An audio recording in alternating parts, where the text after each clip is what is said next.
The Honey Drippers, Robert Plant's band from 1954, long before he got into a little group called Led Zeppelin. 15 years, really, before Led Zeppelin. Honey Drippers. Birth of a rock god.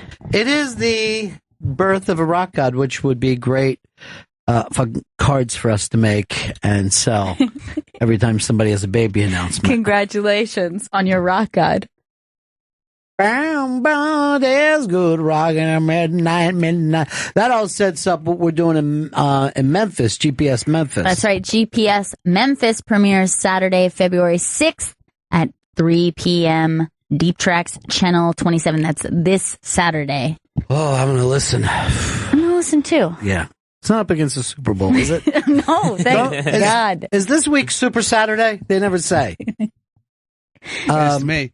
Joey Jojo Bennington sitting in with Gail Bennington in a glass box over there away from the world is Pink Guy, the stink guy. The one and only. Pitoc wants to jump into this. Hey, Pitoc, what's up? Am I speaking to Pink Eye Ronnie and Pink Eye Gail? No. God, We're completely healthy. I've got a condom over my eye. Well, then it's probably bacterial. It's not viral, because if it was viral, you probably would all have it by now. He's got shit eye, right? Yeah, pretty much. Yeah. Another case of shit eye. So, what do you think caused this? Poop in the eye? Directly in the eye? That's the only thing, Yeah, right? like I haven't rubbed shit in my face lately. So I mean, but you poop next to the subway tracks. The real answer is he's the walking plague. He's really not doing well, Pitoc, as you know. Matter of fact, after you took over as his physician, he pretty much hasn't had a good day. Yeah, I know. What can I say? Some asshole keeps giving him booze. So, yeah. Oh, whatever. Well, he's taking an 8-week dry out period. I can't wait when the bats start to come into the room for him. You guys see that shit? It's bad Spiders on country. the walls yet? Yeah, the scratching at himself, pleading for just a little bit of liquor. Well, as long as he puts the ointment in his eye, he probably should be fine. Because if it were viral, you'd probably all have it by now. So it's probably bacterial. I'll tell you He's who not was that contagious. I'll tell you who was completely paranoid was Joe yesterday. Yeah. And you were kind of upset. And that third personality of Joe comes out, the one who's kind of mad but won't apologize. He was fucking pissed. And I could tell. It was just fucking boiling inside. But yeah, he's able to control it. Like, his anger is there, but it's not like, I don't know, like Chris's anger. He's not flying off the handle. Joe has a weird thing of he apologizes for what he's about to say. Yes. It's like, I'm sorry to say this, but I am very frustrated right now. You, sir, were very irresponsible this morning. That's not that far off of what you do. Like, you apologize, but then don't say anything that would deserve an apology. And excuse my French, but I don't give a damn. Did you ever see the movie Contagion? I don't like those kind of movies. I'll tell you, you watch that movie and you won't touch anything for weeks. Is that the one with Dustin Hoffman? Or no, that was the one that came after. That was Outbreak. This is Outbreak. Steven Soderbergh's thing. It's basically what they say in the movie is the person touches their face like 2 or 3 times a minute. I know I do. That's because I'm lying that much. You know how they say lying people touch their face? Yeah. I just almost keep my hand on my face the whole time I talk. I just cover my eyes. It's also the movie where they kind of prove that Hollywood hates Gwyneth Paltrow, because for the second time in a movie, she gets her head cut off. So, well, that's her. You know what I mean? Yep. She's better headless. She's typecast. All right, Pitoc. Bye. Talk to you later, buddy. Bye, doctor. He's the best. Doctor. A doctor? He's a doctor. I have him on speed dial with all my ailments. Yeah. And they also cut off your phone. So who's talking? A little later on today, we're not only going to get the picks of what has been the playoff jinx, and let's face it, he's due. I mean, if ever you were thinking it's time for Horace to come in, it's that goddamn pink-eyed horse over there. And no better time than Super Bowl weekend. I mean, this is going to be hot shit. You're leaving Jam Band in with it today? You don't feel like you're contagious? I don't feel like I'm contagious. Everyone else here's eyes are very clear outside of my own, so everything's be fine. The little girl that was going to work for us yesterday actually went shopping. I saw her come back into the building. I saw Brooke in the hall today. She's like, hey. And then I'm like, I wonder how many times I've seen her. Now I have that you know. I had the same thought because she waved hello to me, and I was like, oh, I guess she didn't just appear out of nowhere. She's always been around. We just never saw. I guess Jenny Hutt is right. We are assholes. It's true. No, she's not right. How long is we've been, like this whole year we haven't been friends with her, right? Oh, no, going into last year, too. And from what I understand, she badmouths us every time. Every chance she gets. That's a shame. We were all so close. She told E-Rock, and I quote, that Ron Bennington is an ill-begotten son of a bitch. What the fuck? Oh, my God. Where does she get off? That's the worst thing you could say about It someone. is the worst thing that you could say. Ill-begotten? Yeah. So I'm just going to let it pass. You know, I'm just going to put my nose up. You know? Well, I'm going to start bad-mouthing her on my new segment, Weight Gain Fridays. You have too many shows on Friday. I was wondering why you're wearing that shirt. I think it looks good. That really would be the biggest losers when you don't lose the weight. You just show them eating. Well, a little later on, not only will be giving you Chris's Super Bowl picks, but also the picks of the funniest people in the world. It's all coming up in just a little bit on the Bennington show. But I'm going to do a little technology segment here. Okay. And each of you have a computer or handheld device. Do y'all have that? I do, yes. I do, yes. All right. Are you familiar with Google? Yes, I am. Now, Yes. let me just point this out to the people. If you're in the office right now and you're in a cubicle, hunker down a little bit. If you're driving, please pull off the road. Take out your handheld device or smartphone and just go to Google, okay? Okay. Go to Google right now. There we go. There's Google. And just type in the phrase nude people and then hit images. Okay. Yeah. Look at all the nude people. Oh, my God. So many of them. Yeah, you could just look at nude people. What? No. Yeah, I had no idea. right. Through Google. Through Google. Yeah, I don't know how long this is going to last. What? Yeah. But with this, what I call nude people app, you're able to look at nude people wherever you are. By the way, these are not drawings of nude people. No. That's actual nude people. Bare-breasted women. Yeah. Be careful because we're on the air. We'll just leave it as nude people. Genitals everywhere. Okay. No, See? don't. You always go to lowest common. And there's just page after page of nude people. And you can just look at them anytime you want. Yeah. How am I going to get any work done? Wow, I like that one. Well, first of all, Chris, luckily you don't get any work done now. So this won't hurt you even slightly. Okay. All right. I'm seeing nude animals as well. This is... So, forward that to some friends if you want to, because this is a new thing that Google does now. Wow. In Google Images. Oh, look, some of those just like thousands of nude people together. Yeah, like many nude That's a little people. too close, in my opinion. Yeah, you don't want too much detail. No. I mean, we're not talking sodomy here. Just nude people. Just lots and lots of nude people. I can't stop looking at these nude people. Yeah. That's the problem. And you know what the thing is? Not a stitch of clothing. No. Just fully full nude. Yeah. And some of these pictures are of the front, some of them of the back. Yeah. It just depends You on get what front you want or to. back, nude people. You can, on Google. whichever you prefer. I prefer both. If I'm going to be totally honest. Yeah, at the same time, right? Oh. Oh. Okay. I'm looking at multiple images. You know what? I That's can't- your cold talking can't- right now, stink guy. He doesn't really You notice like he's got his energy back? Yeah. That annoys me once he gets medication. Once he gets the medication, off he goes. because you were in a dark place yesterday, but you're a little more chipper. I'm telling you, I'm still sweaty, though. This shirt's probably coming off for the end of the show. No one cares. It's radio. We're really used to it. We've just got thousands of pictures of nude people. You know, Yeah. you're right. You think your wrestling leotard is going to shock us now? These people are just in the office. They're just nude. just nude. All right, this Zika virus, a lot of people are saying that one of the symptoms is pink eye. Jesus! Oh. Are you kidding? No. Chris. Sweats, cold, pink eye. That's everything I have. I haven't been around any mosquitoes lately, as far as I know. How can you be so sure? All right, you guys want to... All right, Uncle Sully says, why does it take so long for the show to be on demand? The show gets on demand very quickly now, right? Yes. It is. So, Sully, you're going to have to point that out because we have a fifth Beatle now. Mm-hmm. Dan the Man. Yeah, we need a better name than Dan the Man for him. Danny Boy? Oh. How about Steely Dan? All right. Now he gets called like Steely that, Dan. yeah. You know? Yeah.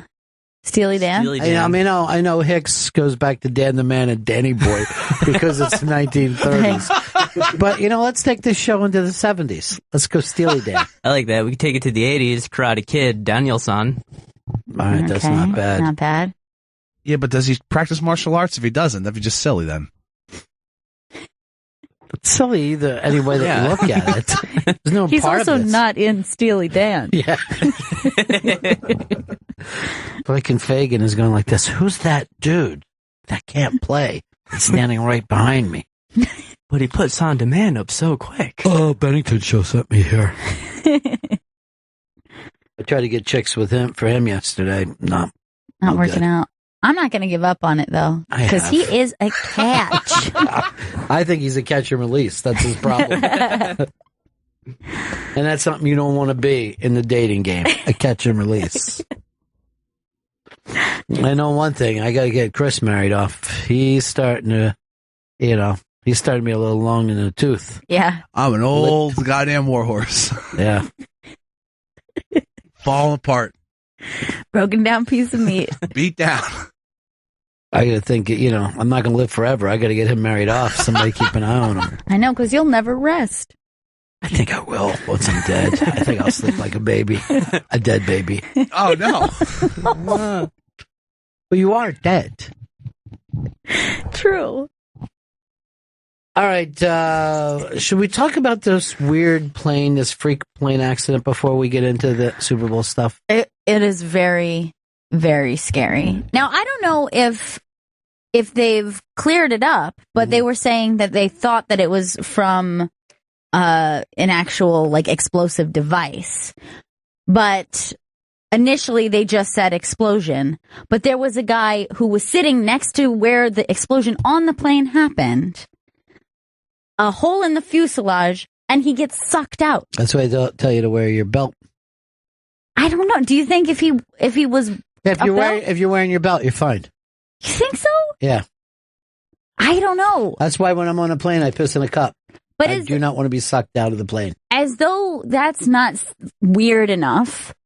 They have this video that somebody took, one of the passengers, of moments after it happened. So they made the announcement, we're going to be landing, doing an emergency landing. So everyone knows an explosion happened. There's a hole in the plane and someone's been sucked out.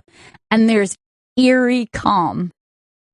That's because that oxygen. Yeah, the first thing I thought was, do you remember that scene in Fight Club where he's talking about, why do they look so calm? Because you're getting hit with that oxygen. I mean, what good would freaking out do for you at that point? You know what I mean? You just got to fucking chill. But you got to put as soon as I get home from work, I just put on the oxygen mask and I just sit there and watch TV. Okay, so today I was stuck behind the garbage train, the trash train, okay? And it was ridiculous. It was all the way through Brooklyn, every stop. The train in front of us is stopping. A guy on our train, on my car, started to have a panic attack, which I don't judge because I've been there. I've totally been there. And he starts freaking out saying, first, he's just like, this is fucking ridiculous. This is a guy on his way to work. Right. Okay. This is just a regular dude. He's on his way to work. He's like, this is ridiculous. Then he can't breathe and he's just saying, I'm late over and over. And he's like, and everyone's just trying to chill him out. And the first thing I thought is these people were so calm and it was madness on this train until it was starting to pass around we are stopping a lot. I mean, this is ridiculous. He's right. It was full panic started to break out. And I literally had to just sit there, put my headphones in and just hey man, I saw the trash train come first. I know it's the trash train. I'm on the garbage express right in front of us. That's why we're stopping. First of all, that trash train's supposed to run 3 o'clock in the morning. I know, it's ridiculous they would do it in the day. But the guy's like, we're stopping every 30 seconds. And it was just madness started to break out. And the first thing I thought is, I earlier saw a video of people just being like, well, one of us is dead now, but we are going to be landing in just minutes. Let me tell you, if I'm on that train with that guy, I'm just going to slash his face. That seems to be the it thing to do on trains these days. Go to. It's very trendy. I think 8 or 9 since the start of the year. Just people getting their face slashed. It's always something. Like, it's always going to be a trend of some crime. So here's the weird deal about this, though, when you look at the plane. By the way, where was this plane that the person was sucked out the window? I think it was like a Somalia plane or something. Worries. Because I'm not going to be over there in Somalia. If I'm going to be totally honest, it's never going to happen. It also was a very empty plane. There's not many passengers. Well, unless they're on the floor freaking out. Unless they're all with their heads between their legs. First of all, I'm moving up front. If there's that empty of a train, maybe they move people away from the suck hole. Oh, that's probably what it was. Yeah. I'm like, where is everybody? They've all been sucked out. Ma'am, you saw them get moved back here. It was just a trash train. Don't worry. I saw a man fly out the side of the plane. Now, here's the deal, though. So if you hear you're a little nervous because you heard something weird happen in Somalia. You're right. In a plane.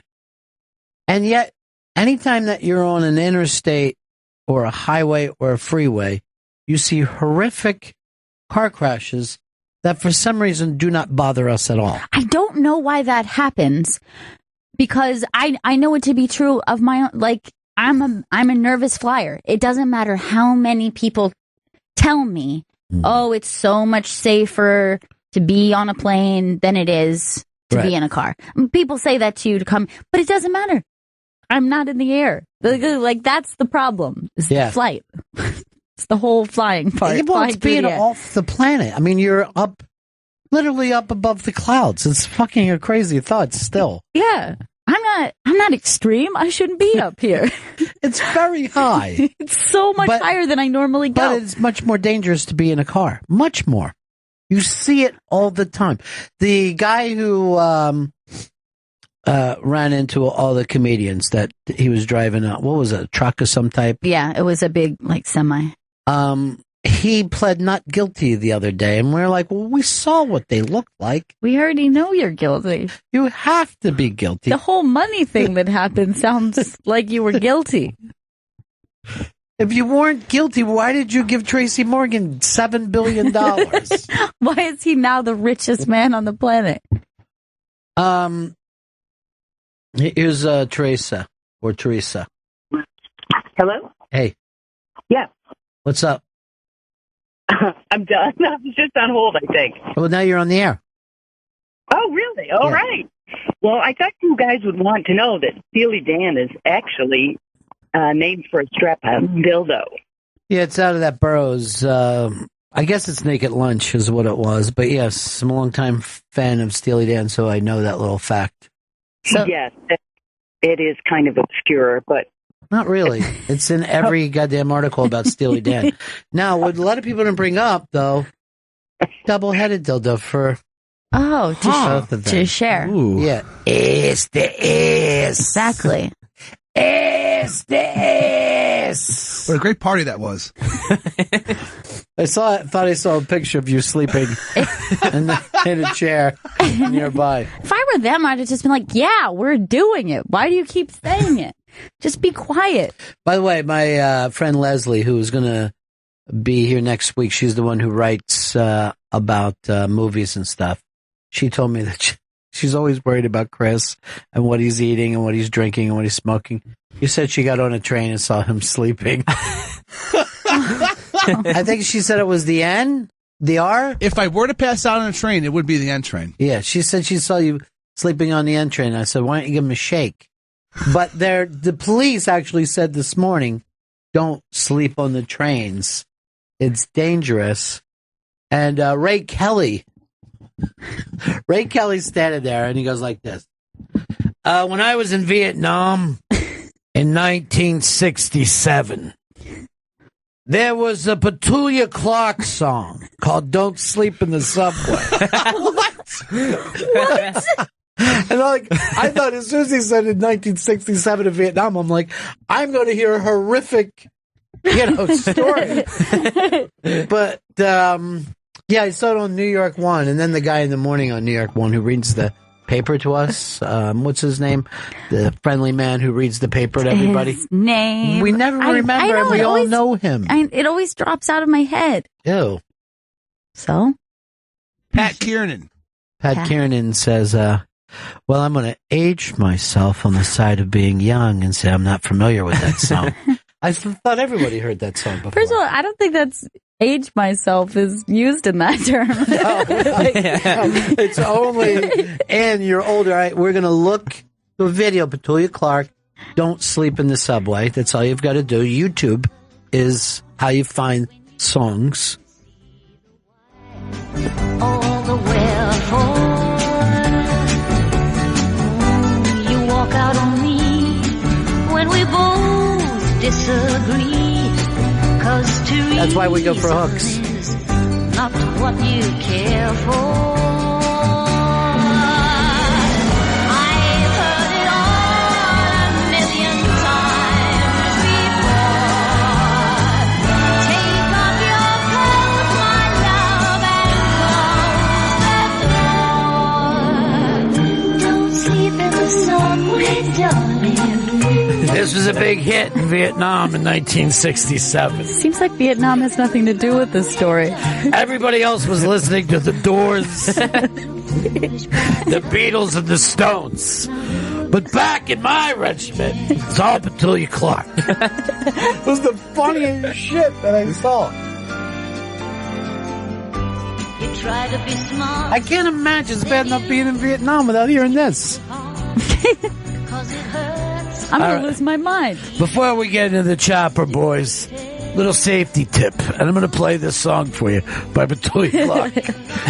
It's about subways, but it also goes for helicopters. I thought it was the funniest shit ever. But now they want to stop crime by telling people not to sleep. You pass out in the subway sometimes. It happens. People have long commutes. They have a couple of cocktails. They have long commutes, and also, if you ever look at the people in the subway, they're normally Asian or Hispanic people who just worked a 16-hour shift of keeping the city running. They're exhausted. And then it's an hour and a half ride back to their house. So let them get off their kicks. Because they can't afford to live near their job. With the exception of homeless people who probably aren't listening to this speech, no one means to sleep on the subway. You don't purposely you know what, I'm tired, it's midday, let me get on the train, take a little nap. The homeless person will stretch their shit out over 4 or 5 places, then have luggage. Oh, yeah. A lot of rolling carts. If everyone would just put this song on their phone and play it into the ear of the sleeping grunt. That's what we used to call ourselves back in Vietnam. I think they should just pump this through the speakers. Just every time you're... This is Ray Kelly reminding you, the same way we had to hear in Vietnam. Do not sleep on the subway, right, Petulia? Sleep in the subway, darling. Don't stand in the pouring. All right, let's stop it for a second, Chris. This is what she's saying to her fucking man. Don't sleep in the subway, and don't stand in the pouring rain. What is next? Don't suck on batteries. Don't put sharp things up your asshole. What kind of a fucking moron is Petulia Clark living with that she's got to fucking remind him? Petulia Clark has a type and special needs. And she likes to treat... Oh, shit. Oh. Petulia. Slammed. Don't take your dick out in the playground. Petulia. This fucker's just trying to find one weird thing to finally well, you never sang anything about don't suck a dog's dick. Damn it. I'll add it to the song tomorrow. It's 10 pages long. She needs to sing. It's the shit I gotta sing to Chris before he goes and gets a pack of cigarettes for himself. That's the advice, Rod. That fucking killed me this morning, though. All right, let's get ready for Super Saturday. They've moved the Super Bowl to Saturday this year, everybody. So Wow. be prepared. I'm so glad that you told me. Otherwise, I would have missed it. Yeah. And just have a great Super Saturday meal. I have already ordered 8 pounds of sardines. Whoa. I'm just going to sit there and eat sardines and watch it. That's it, though? Just sardines? Just raw? Football food. Well, A lot of protein. yeah. And I also have head cheese. So I'm just going to sit there, slice off a pizza head cheese, eat a couple of sardines. I love the big game. Yeah. I'm only for the food. Last year when I watched the Super Bowl, I thought it was the dullest fucking game ever. And I found out I was on the wrong channel. I was just sitting there. You missed a great Are you game. watching the Puppy Bowl? No, I was watching this wildlife thing. I mean, it was kind of good because a bobcat ran down a rabbit and ate it in front of everybody. Yeah. And I'm like, well, they didn't see that one coming. And finally, and I'm by the time I got to the game, like 3/4 through my sardines. So many sardines. Yeah. And I just had a bucket of beer I drink straight from the bucket.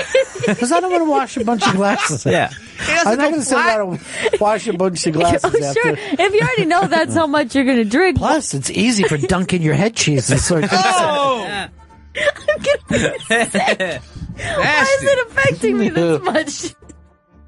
Have you ever heard of? Well, there's tons of people who don't know that the game is coming up, and they're like, "What, this week?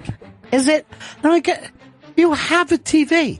Even if you watch the news, they're screaming about the Super Bowl constantly on there." This is all I've been thinking about for the last 6 months. Super Bowl. This year they have a prediction that over 38,000 people are going to be watching. That's a lot. Whoa. Yeah. I mean, not the whole game, but at different spots. Wow. Yeah. Well, this is exciting. Chris Stanley, you've had a losing year as a gambler, correct? Bloodbath. It's been a pathetic, sad, one loss after another bloodbath. Which means you're due, right? That's obviously what it means. I mean, for it all to come to this Super Bowl, Yeah. to this giant Super Bowl win, it's a storybook ending, Ron. And we're writing it right Don now. just texted me and said that you can't use that name because that's a copyrighted name, and we can't use it on here. Damn That's it. why people call it the big game, or as I call it, the Easter egg hunt. Yeah. So who do you got in the Easter egg hunt? in the big Easter egg hunt this year of the Carolina Panthers versus the Denver Broncos. By the way, is it North or South Carolina? I think they should have to pick. I say North. Okay. The North Carolina Panthers versus the Denver Broncos. The line is 5.5. I know it's going to go up to 6. Some places have it at 6. Vegas has it officially at 5.5. Open at 4. Without a doubt, Chicken Parm Man Pei Manning is going to cover. I'm taking the Broncos at plus 5.5. And that line's going up. So you're getting 6 by the weekend. By Sunday, you're getting plus 6. So do you need to hold out, or if your man changes the line, does it change for you? It depends. If I were the gambling public, I'm holding out. I'm holding out to get to that 6 because it's going to 6. There's not the hype around the Panthers is so crazy. It's going up. Well, first of all, and I can't believe I'm saying this, I feel crazy. I agree with you. The hype around the Panthers Feeling hot. is so big that I can't imagine them losing. It just seems like they're going to win 2. I'm just watching. This is the most confident team I've ever seen in my life. They look like we're saying you're going out to San Francisco for a picnic. That's how happy and excited. Yeah, if you were to talk to anyone about it, you would think that they're just going to crush. They're going to crush. Like, they're not just going to win like everyone's like, oh, this is going to be a boring Super Bowl because it's going to be a bloodbath. Well, here's the thing. They're celebrating more now than any team that I've seen celebrate after the Super Bowl.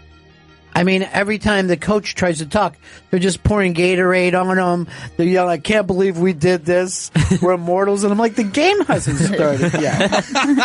And they're like, this team is going to live forever.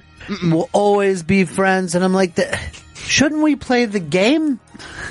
Get your heads out of your asses, North Carolina Panthers. I don't know. I'm believing in them. I believe in them. I got a final score for you too. Would you want that? How many Easter eggs do you think? The Denver Broncos will get 29 Easter eggs to the Panthers 27 Easter eggs. Well, so you're picking Broncos winning outright. Winning outright. Take the point. Take that plus 5.5. Going to go to 6 over the weekend. Take that. And then I personally believe the Broncos and Pepe Chicken Parm Man take it for 29-27. All right, so there you have it. Chris Stanley has picked the Denver, Colorado Broncos against the North Carolina Panthers. Now, here's the deal on this, though. You just jinxed that, old man. Why did you do it? I'm not jinxing Pepe. I've loved them all goddamn postseason long. I bet he just got a chill through his body, like there's some disturbance in the force. Happened. Yeah. My knee feels weak. Stupid Cam Newton is going to run into a wall, and that's called the goddamn Denver Broncos. Or the end zone. No, he is not going to do that. Well, he obviously is at least once or twice. I mean, 27-29. Here's Phil in Jersey. Hey, buddy, how's it going there, right, Hey. Hey, buddy. keep the stink guy back in the glass booth. Keep him away from everybody. I feel like my eye's itching right now just on the phone with him. It's terrible. Yeah, it's awful. Anyway. Mean, dude. I think that the downfall of your North Carolina Panther will be their over-cockiness and celebratory right now. The game hasn't even been played. Broncos are all business. Peyton knows this is it. He's done after this game Sunday. Here's the thing about Peyton. He's been offered a position in the new Los Angeles Rams if he would like it. But here's the thing. I only watched one Panthers game this entire year, and that was the game they played against Atlanta and lost. So I don't have the same amount of confidence that they do. I saw them literally in their worst game of the year. But I'm watching them this week, and they're not as assholey as I thought they were. They're enthusiastic. Yeah, they're very confident. Yeah. They're having fun with it. But I thought that they were going... for some reason, when I would see just clips of them, it came across much more annoying than what I see them acting like now. They're acting like children. Right. They're just acting like happy children. But it came off showboaty to you at first. Where you thought they are showboaty, but I thought it was thug showboaty, and it's just kind of excitable showboaty. Your eyes are so small. You took your glasses off, and both. I think the pink eye is moving into the other eye. Don't say that. I don't have the power to make people ill. I'm saying both eyes are slits. Well, yeah, I mean, it's the swollenness. It's a little swollen. I got a swollen eyeball. It's very swollen. Look. David in San Francisco. Bonnie, we've had shitty weather this whole year, windy as hell, storms this last week, and they're predicting 74 degrees at game time. Well, I don't think that matters much to either team. But, I watched a lot of ESPN yesterday, and everybody looked great in their jackets. It's such a beautiful city. You know what I mean? It's a real... San Francisco itself is a real city. I really like it there. Everyone from New York does. It's too bad they didn't build a stadium in San Francisco, Ron. That's a beautiful place. AT&T Ballpark, the Giants Lake, beautiful. Too bad they couldn't figure out something closer to the city. Yeah, that is true. I kind of like stadiums that are somewhere in the city. Philly has that thing worked out where everybody's on Broad Street. Right. No matter what the stadium is, it's right there in a nice row. Can't miss it. And it's also easy for people in the burbs to get in and out. Right. For that. You get off basically right into the parking lot. You're never even near the city. So, people from Delaware County are like, we don't have to worry about who when we go into the city. Here's Eric. Eric, what's up, buddy? Hey, buddies. Hey, they had an announcement the other day that when Manning retires, he's going to need a full hip replacement. And there was a discussion on one of the radio shows the other day that if Carolina exploits that he's got those issues, he could be done for. Well, he's done for anyway. He's not going to play anymore. And the hip hip thing is not going to affect him any more than it has this season. I mean, he's busted up. He can't throw the way he used to. His foot's trashed. His foot's trashed. He's got numb fingertips. We all know that. That's why if he wins, it's incredibly exciting. I mean, what Chris Stanley, the dream that Chris Stanley just ruined, would be that thing of seeing the old guy leave. Now, at the same time, if he loses to the bright young guy, then he's John L. Sullivan. You know what I mean? There's something also kind of sweet and historic about your body gave up, you got beat by a better young man. That's also the story of sports. But I'd like to see the son of a bitch win. Yeah, I mean, the pass the torch thing is certainly, there's something great about that. But it's definitely the movie ending of him getting his last big game like that, yeah. Maybe even as he's leaving, you just see something white on the side and it's his hip is already out of his body. That would be great. Hey, Kyle, what's up, buddy? I've been waiting for Pepe Slapdick to make his pick all week so I can call my guy. Just put the deed to my house up for collateral on the Panthers. Thanks for locking that one in. Kyle, why bet so small? You know what I mean? You've got relatives. Get their money, too. I got to get off the phone and give him a call now. Thanks for the idea. Can't wait to hear homeless Kyle calling it on Monday. Talk about overconfident. That son of a bitch forgets his own past. At least the Panthers are remembering a lot of big wins this year. I don't worry about the past. Just look towards the future. All right, this is the thing that gets to me about Cam Newton. When he scrambles, he doesn't look very fast. You know what I mean? Like, even if you look at Johnny Football comes out of that like a rocket. Cam Newton runs so slow, and they just seem like they can't touch him. He says big strides. He's like 6'6". He's got giant strides. He's just a giant dude. Yeah. He says he's 8'9". Oh my God! He has some kind of a weird gland problem. He can't stop. Yeah, it's not fair. This is in since this morning. He's 9'1" right now. What? Yeah, he's only growing. Yeah. The end of this will just be in a slip in his bra. Well, Chris Stanley is picked. What else are you going with? You said you had other bets. All right, so over. No. I have props. I have 5 locks for prop bets. Now, do you bet them as much as you do your straight up? You can. You bet money line basically. You're throwing, yeah. So it's the same thing. Yeah. All right. First off, I'm going with a simple one, and one everyone can maintain and figure out. Let me just say this: with the hat on and those small eyes, you look like an Inuit today. It looks like you're taking a dog sled home. I wouldn't mind. I love a dog. All right, coin flip. Don't sleep on the dog sled, darling. It's going to be heads. Take it. It's definitely going to be heads. Lock it up. Why would you know that? And why would you bet on this? You know what? I can, there's a moment where I can understand a little bit somebody betting on sports, but why would you put money on something that is luck and chance? Why would you do it? Why would you say confidently? Like, why not just be like, hey, I'm an idiot. I'm taking one of these 2 options. Chris, I got some bad news for you. What's that? Tails never fails. So. Do you forget that? It's going to be heads. And when it comes up heads, everyone's going to realize how great I am. Are you Donald Trump because you got the hat? Tails is stupid. It's ugly. I could kiss my ass. That's prop bet number 1. It's heads. That's a lock. Why? You know what's funny? You're not even betting on which team gets the ball first. No. You're betting just on a 50-50 shot. I'm betting on the universe. I'm betting on, I'm the ether. All right, next. I would know it.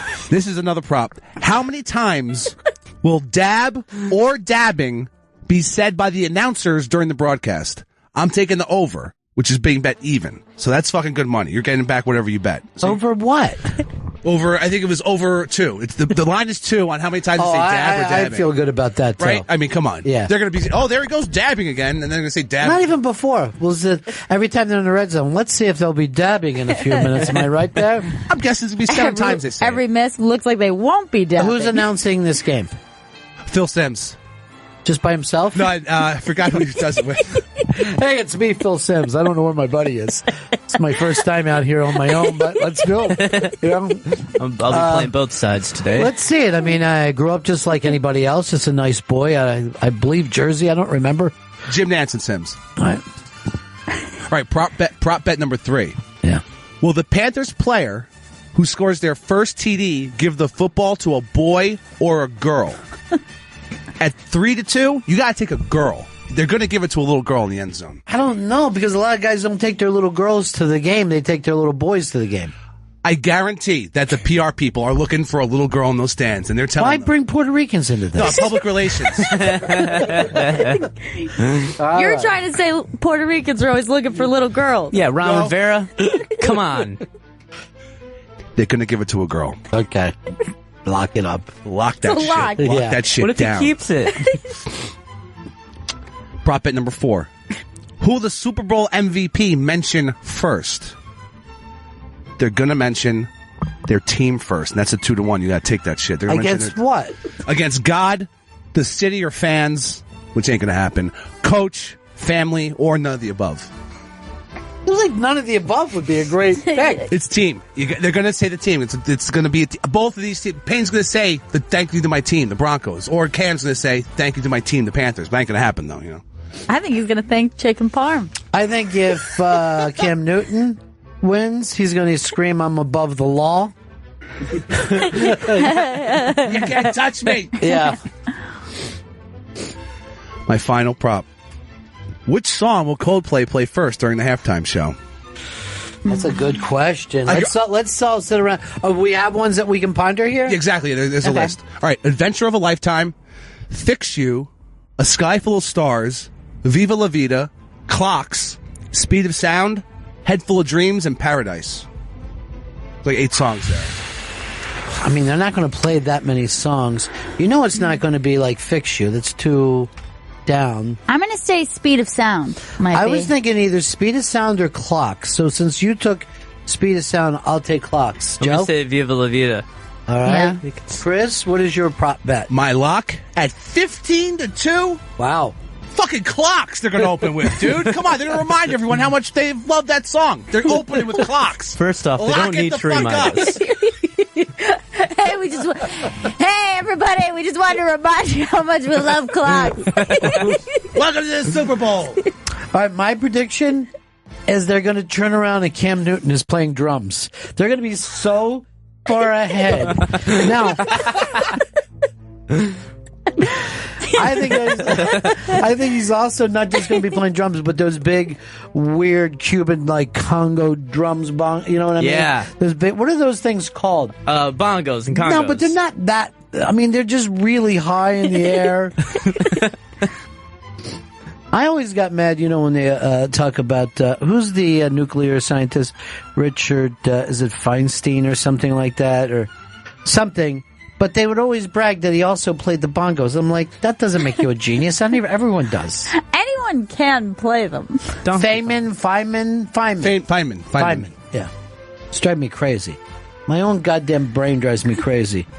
So those are my prop locks, along with my game lock. Scott in Jersey.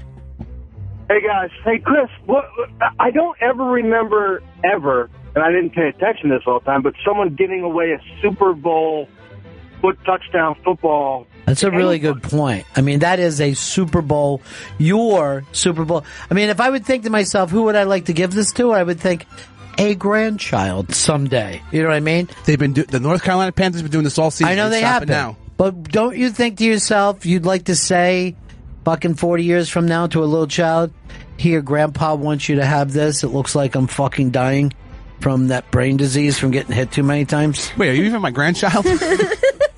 Not your mailman. Thank you, But I'll sir. take it. I'll fucking take it. Thanks, Cam. By the way, you left your underwear in the mailbox yesterday. That's what I was bringing back to you. They're going to give that ball away. Look at poor Bill Cosby, just how tired and sickly He's he is. frail. Yeah, he's frail now. I don't know why these women want to bring him back for rape. How could he rape everyone? He's blind and frail. He's too tired. Yeah. It should rape. Is that you? He's always like looking around like he can't. He's going tell. to collapse. He's always going down, no matter what happens. Here's the man who wants to talk to you, who's betting against everything you do. Hard Rock Johnny. Benningtons. Hey, buddy. Mush. What's happening? What's up, brah? So here we go. Ready? Following along. I'm going to go with the North Carolina Panthers. I'm going tails. There'll be under 2 dab mentions by Phil Sims and Jim Nance. That's the other guy, Jim Nance. Yeah, the other guy. I brought it up. I really am not sure if either of them would be. I can't imagine either of them uttering dab. And that's, it's a Nance that's thing. Just the announcers. That does not include sideline reporters. Yeah. Yeah. They're going to give the ball to a boy. They're going to mention all others besides team first. So I get all others. Since you I think so. You took team, I get all others. Sure. And I'll take anything but clocks.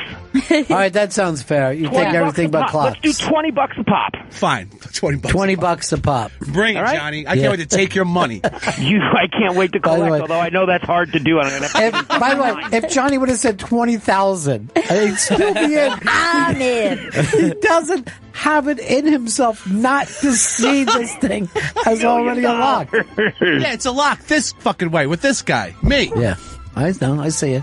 Good old Locky, we call him. All right, Johnny, you easy money, boys. Yeah, you're in the anti-betting business. Well, I know you're going to get tails. That's for sure. Now, here's the other thing, and I'll just ask you guys, right? When we do the bonsai, let's have this as our outside. Who throws the pick? Chris, you get to bet, and Johnny is forced to take the other bet. Cam Newton throws that pick. Whoa! He gets picked the fuck off. It's bonsai time. That's first pick. A $20 bonsai win for me. Yeah. We're going to Piccadilly goddamn Square. You know what I'm saying? Piccadilly Square. I like Piccadilly Square. Why are you saying that? Because it's a Because of all the pick. picks. It's a pick. Oh. Okay. And the England. game's, It's and the a game's in stretch. London. Don't you know anything? You don't know nothing, Johnny. I can't wait when Cam Newton throws that pick. Who has the most postseason interceptions in the modern era? This is a different Pei chicken parm man. All right? No, it's just the saying. same one, literally, but also Literally. not as good as it used to be. All I'm thinking about is that great first snap 2 years ago. Oh my God, it's a football coming at me. Remember how much we screamed laughing at that fucking snap? We were in tears. We were laughing so hard. It was my the God, fucking football. greatest thing I ever saw in my life. To open the Super Bowl with the fucking ball going over your head. He got that out of his system. Yeah, and then they lost horribly. Yeah. Against a great defense. Guess who has a great defense now? The Broncos. What? So they play themselves? I don't get it. No, I'm talking about this year. Both teams have a pretty great defense, Chris. Broncos To are get better. this far. You know, you're right. I would have to say that there's no good players on the other side of the ball for Carolina. No good defense at all. It's on now, dude. So when should I show up to the Hard Rock to get my goddamn money? What, Monday morning? What time you get in? 6 a.m. Be here. And I'll be expecting it. But how am I going to ever collect with all the other money you owe all these other real bookies? I'm going to have to get in line. Join in the posse that's trying to hunt him down. Lynch mob. I'm just going to stay up here for the weekend. You'll have the guy with the straw hat fucking on the first doors leading this. Johnny, do you see Earl much?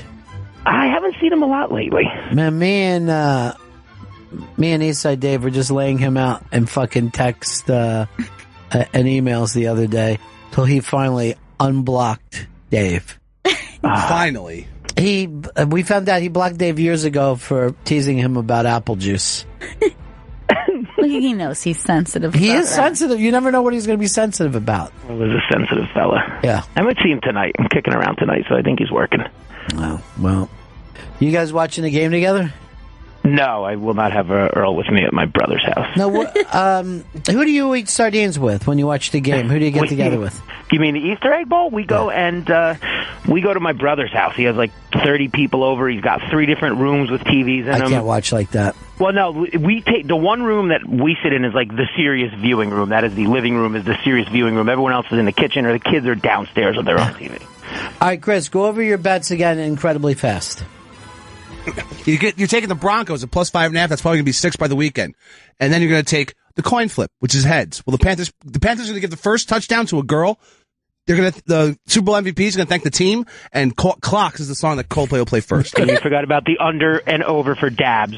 And dabbing, take the over on dabbing. 2. And the first interception. You also forgot that. The first interception will be thrown by Cam Newton. Which means you have to immediately text Bonsai. Hashtag Bonsai. Hashtag Bonsai at Bennington Show. Yes. And then on Twitter. As that happens, Chris Stanley will immediately open up his scope. Oh, yeah. I want there to be 0.5 seconds before you have to have the scope ready to go. With the title.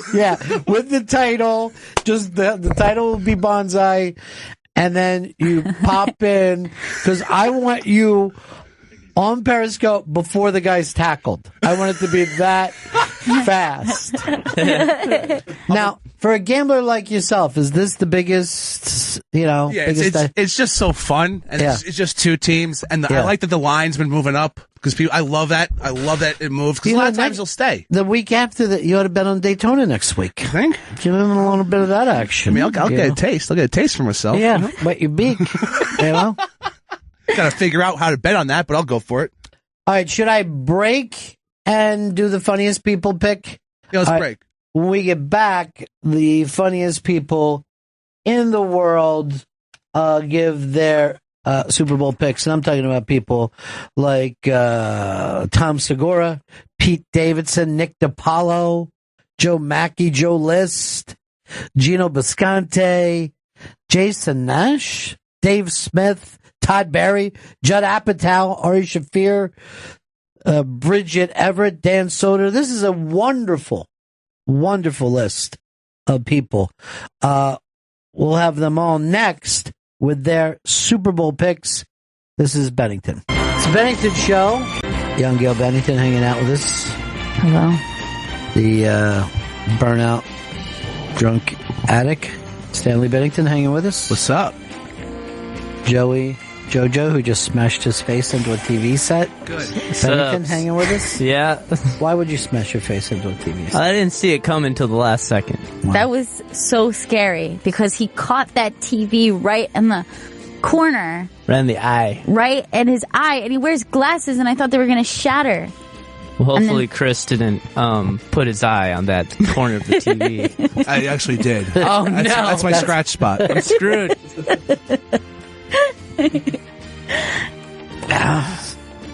Well, we got the new year started off right, haven't we, guys? It really is a winning team. Dose of pink eye. On the phone right now, everybody, don't scream when I say it. One and only Barry Crimmins.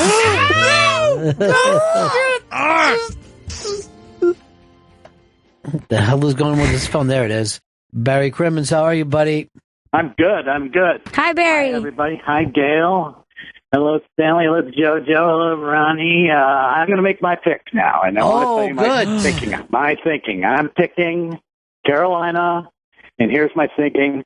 I've got 3 dates, and I'm playing Carolina at the end of the month. So that's infallible as far as I'm concerned. They look great against the Cardinals-Panthers game. It looked like actual Cardinals versus Panthers. It was about that close.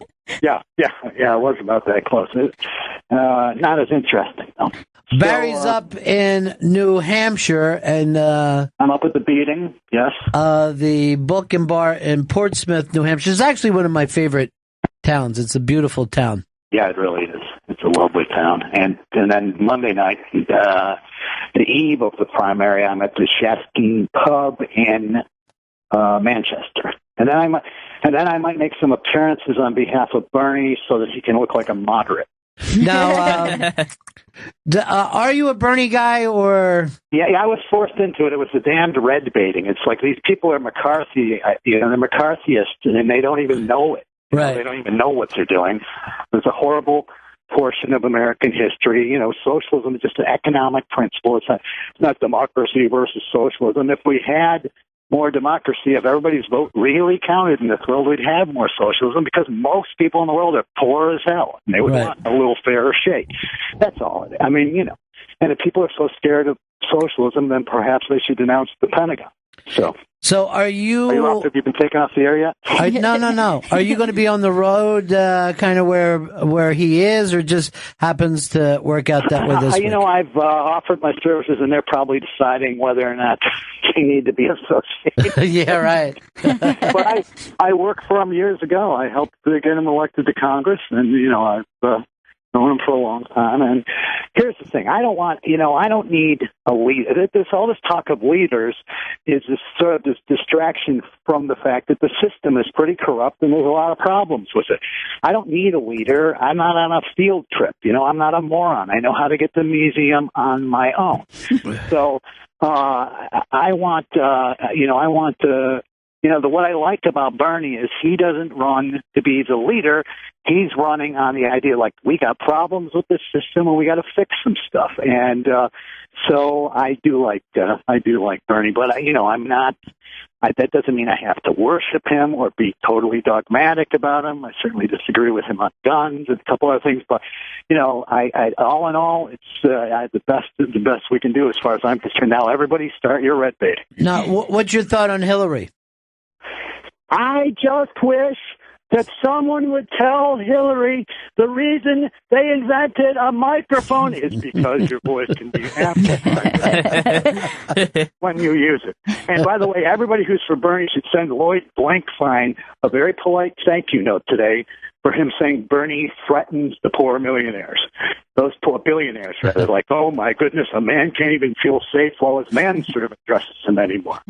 I watched the Madoff TV show with Richard Dreyfuss, and I think that thing was set up that we were supposed to feel bad for Bernie Madoff. Really? Wow. Yeah.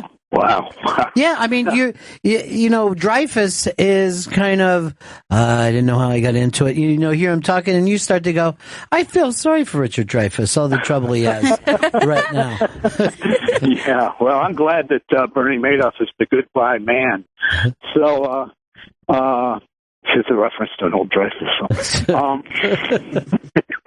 So, yeah, I don't know. I he's raised the threat level to billionaires. So I guess Trump is going to have to shelter in place. And by the way, I think he was overrated at 17. So. All right, so it's the Book and Bar tonight in Manchester. Come on out, yeah. Yeah. Portsmouth, yeah. And Portsmouth, New Hampshire. And what's next after that? And then it's the Shasking Pub in Manchester, New Hampshire. And if you follow at Crimmins, you can find the details. If you go to barrycrimmins.com, appearances, you can find that and a bunch of other stuff that's coming up. And believe it or not, I will have some exciting news soon, and you will get it first, my friends at the Bennington Show. Nice. When are you coming back to New York? Are you? In March 1st and 2nd, I'm at the Stress Factory, and on the 2nd, I'm at Levity Lounge. Great. Well, make sure you stop by, okay? I absolutely will. I love you guys, and thank you for letting me get this plug in. We like to get some people out. It's crazy and busy up here, and it's hard to kind of get heard that you're doing something. So I really appreciate it. And everybody should come down because it's going to be a vintage Crimmins political show. Nice. Yeah. Not exactly happy, Barry. Sweet Barry. Well, and that means I am happy. Yeah, that is. That's where you're at your best. All right, thanks, buddy. Bye, Barry. Okay, peace. Take care. Okay, bye. Up on the iBank today, there's a piece. It's literally like a rebuttal piece. Go to the iBank. There you go. And it's this Paul Mooney article, because I think Vulture put out an article yesterday called something like The Curious Decline of Paul Mooney. And what it comes down to is Paul Mooney is now 74 years old. You know what I mean? So, yeah, he does lose his place sometimes on stage or whatever. Is it curious, though? Yeah, I don't think it's that, curious. Who wrote the article, Joe? Christian Becker. Oh, she's great. She's a comedian. Basically giving her take on having Mooney work the club before. I had Mooney in to do an Unmasked. And he'll, out of 10 things, he's probably going to say 6 or 7 that you disagree with. Right. But always funny. You know what I mean? Always very cutting. And like, this is the guy who co-wrote the Richard Pryor stand-up specials. This is your only connection to this. And they were very close, right? Or there was a falling out. I can't remember if there was. I don't think there was a falling out. Some people say that there was, but I know when he talked about Richard, he was, he had nothing but love for him. But he also is the person who kind of found Sandra Bernhardt, right? Got behind her early on. I'm not going to say the nickname that he had for her, but it's a little. But the thing about Mooney is, I remember when I was a kid, I got to see a lot of the old blues guys. I probably didn't see them at their prime, but I was ecstatic to see any of those guys. Ecstatic. Yeah. And I feel the same way. People want to go out and see Mooney. You're seeing Mooney at 74. You know what I mean? And it comes up in the article that, if you caught Carlin later in life, might not be like catching him in his prime, but you're catching him. Yeah, I think it's cool to, you should think of comedians the same way, because I know people think that way about bands, or, you want to see that performer. Well, you have the chance to do it. Some people get really mad, though. They want The Who to stop. And I'm like, look, for the people who want to see The Who are there. You don't have to go see The Who.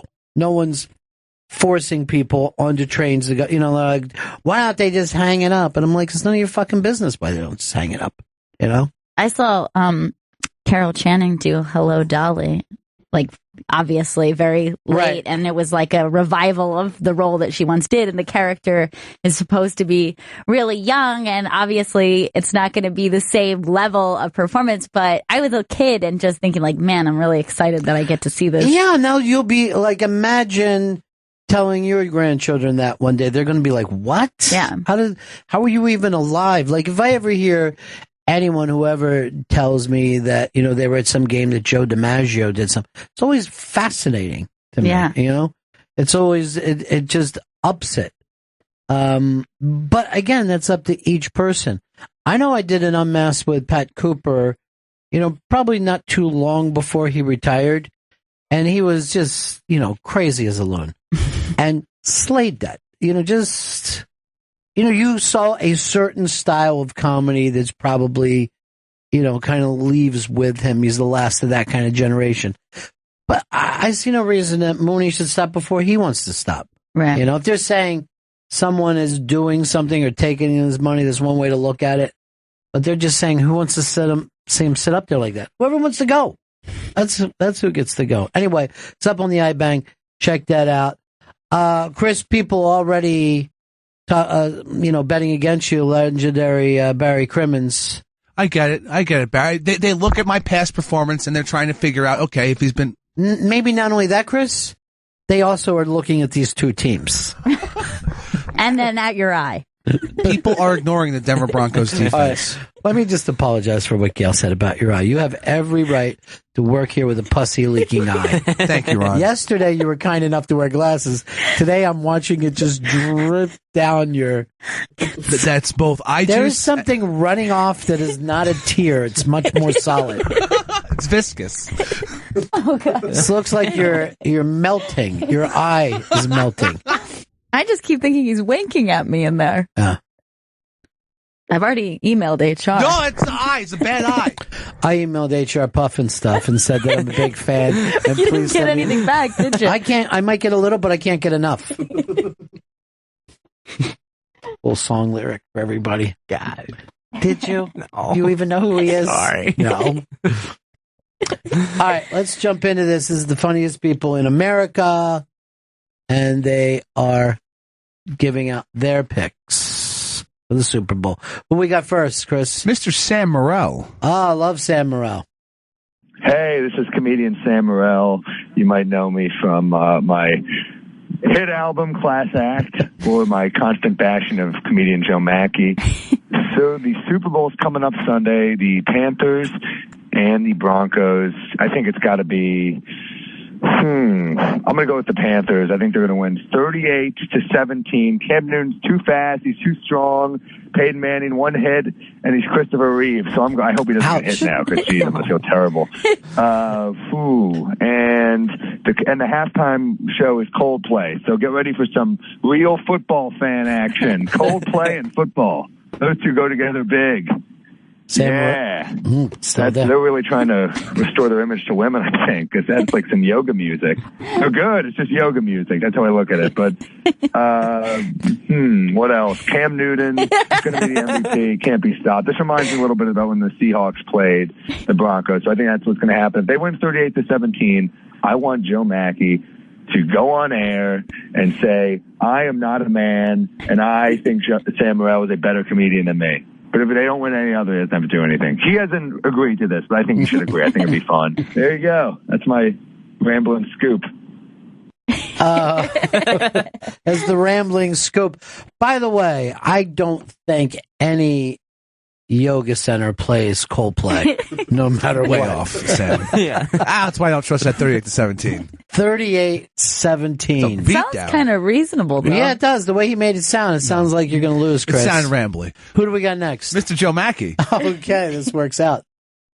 Hi, this is Joe Machi. You may remember me from being much funnier than comedian Sam Morril. That's how bad Sam is. Anyways, I'm picking the Broncos 32-16 over the Panthers.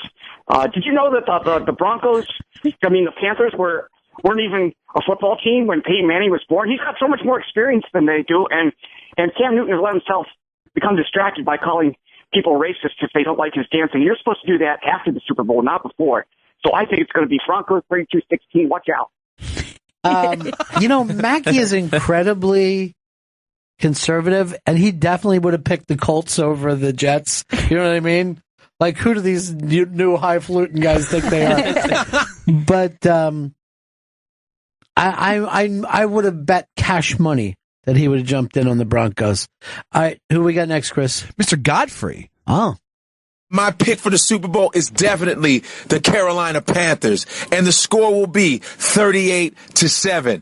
All right, 38-7, because Cam Newton, I call him Sir Cam Newton. His 3 laws of motion: drop back, throw the ball, score the touchdown. Boom! All day long in your face, bitches. Wow, confident. Godfrey, yeah, he's bringing it. I didn't know there was the 3 laws. Very, very funny. He knows what he's talking about. Oh, yeah. He's got me believing now. Who we got? Mr. Pete Davidson. Carolina Panthers are going to win because Cam Newton is unstoppable, and it's going to be 31-24. And my name's Pete Davidson. Who do you got? Mr. Gino Bisconte. Oh, listen to Daddy. Hi. And going to go with, are you ready? You're sitting down, you got your pen, you're calling your bookie. Daddy is taking Denver in this game, getting the 6 points.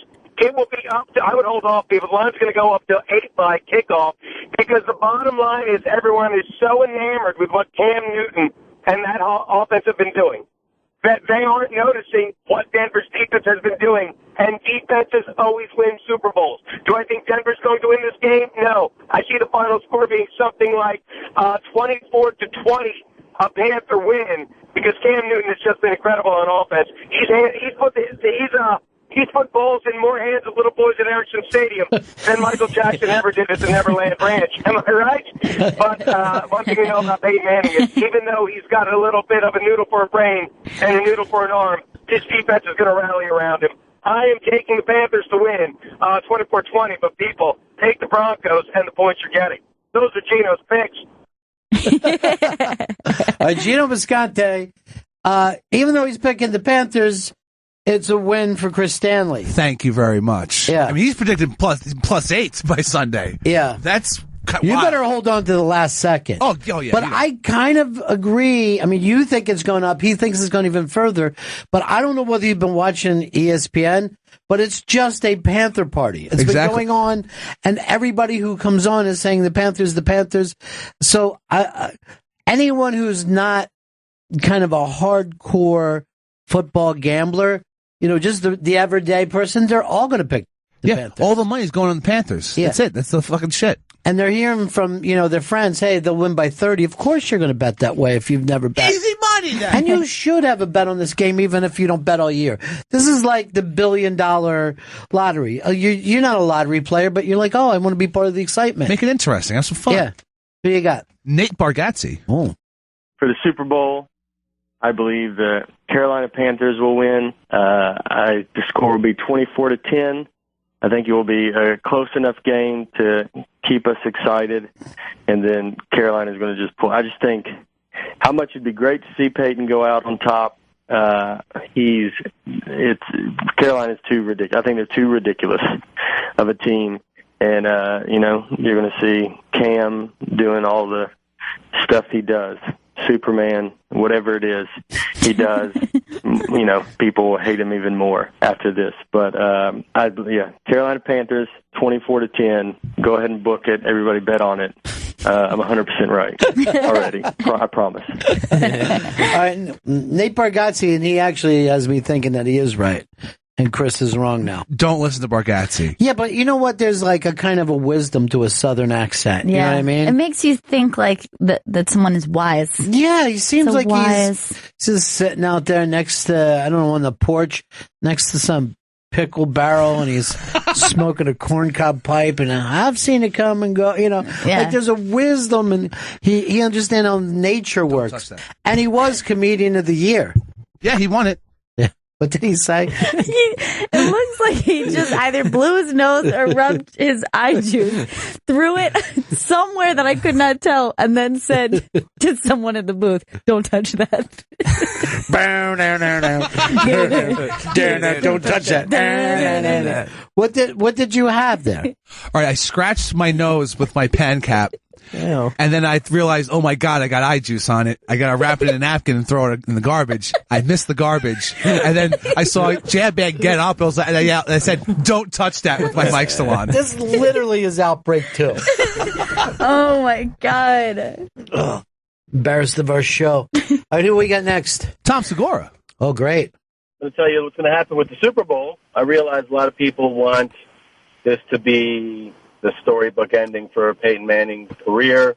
He's like the current Make-A-Wish kid. But, it's not going to happen. Denver's D's incredible, and that's going to be the fun matchup, watching their defense against the Panthers' offense. But I have a little bit of a shocker for Broncos fans. The Panthers are a much better team. Every phase of the game, offensively, defensively, special teams, they're way too much to handle, especially with that old cripple you have under center. So what's probably going to happen, I think it's going to be around 38-14 Panthers. Peyton might die, but, you're not going to see that. So I hate to bust your chops about that, but it's going to be all Carolina all day. Segura doesn't even seem slightly worried about Peyton in this. No. So funny. By the way, did you see him on Conan last night? I did watch. So funny.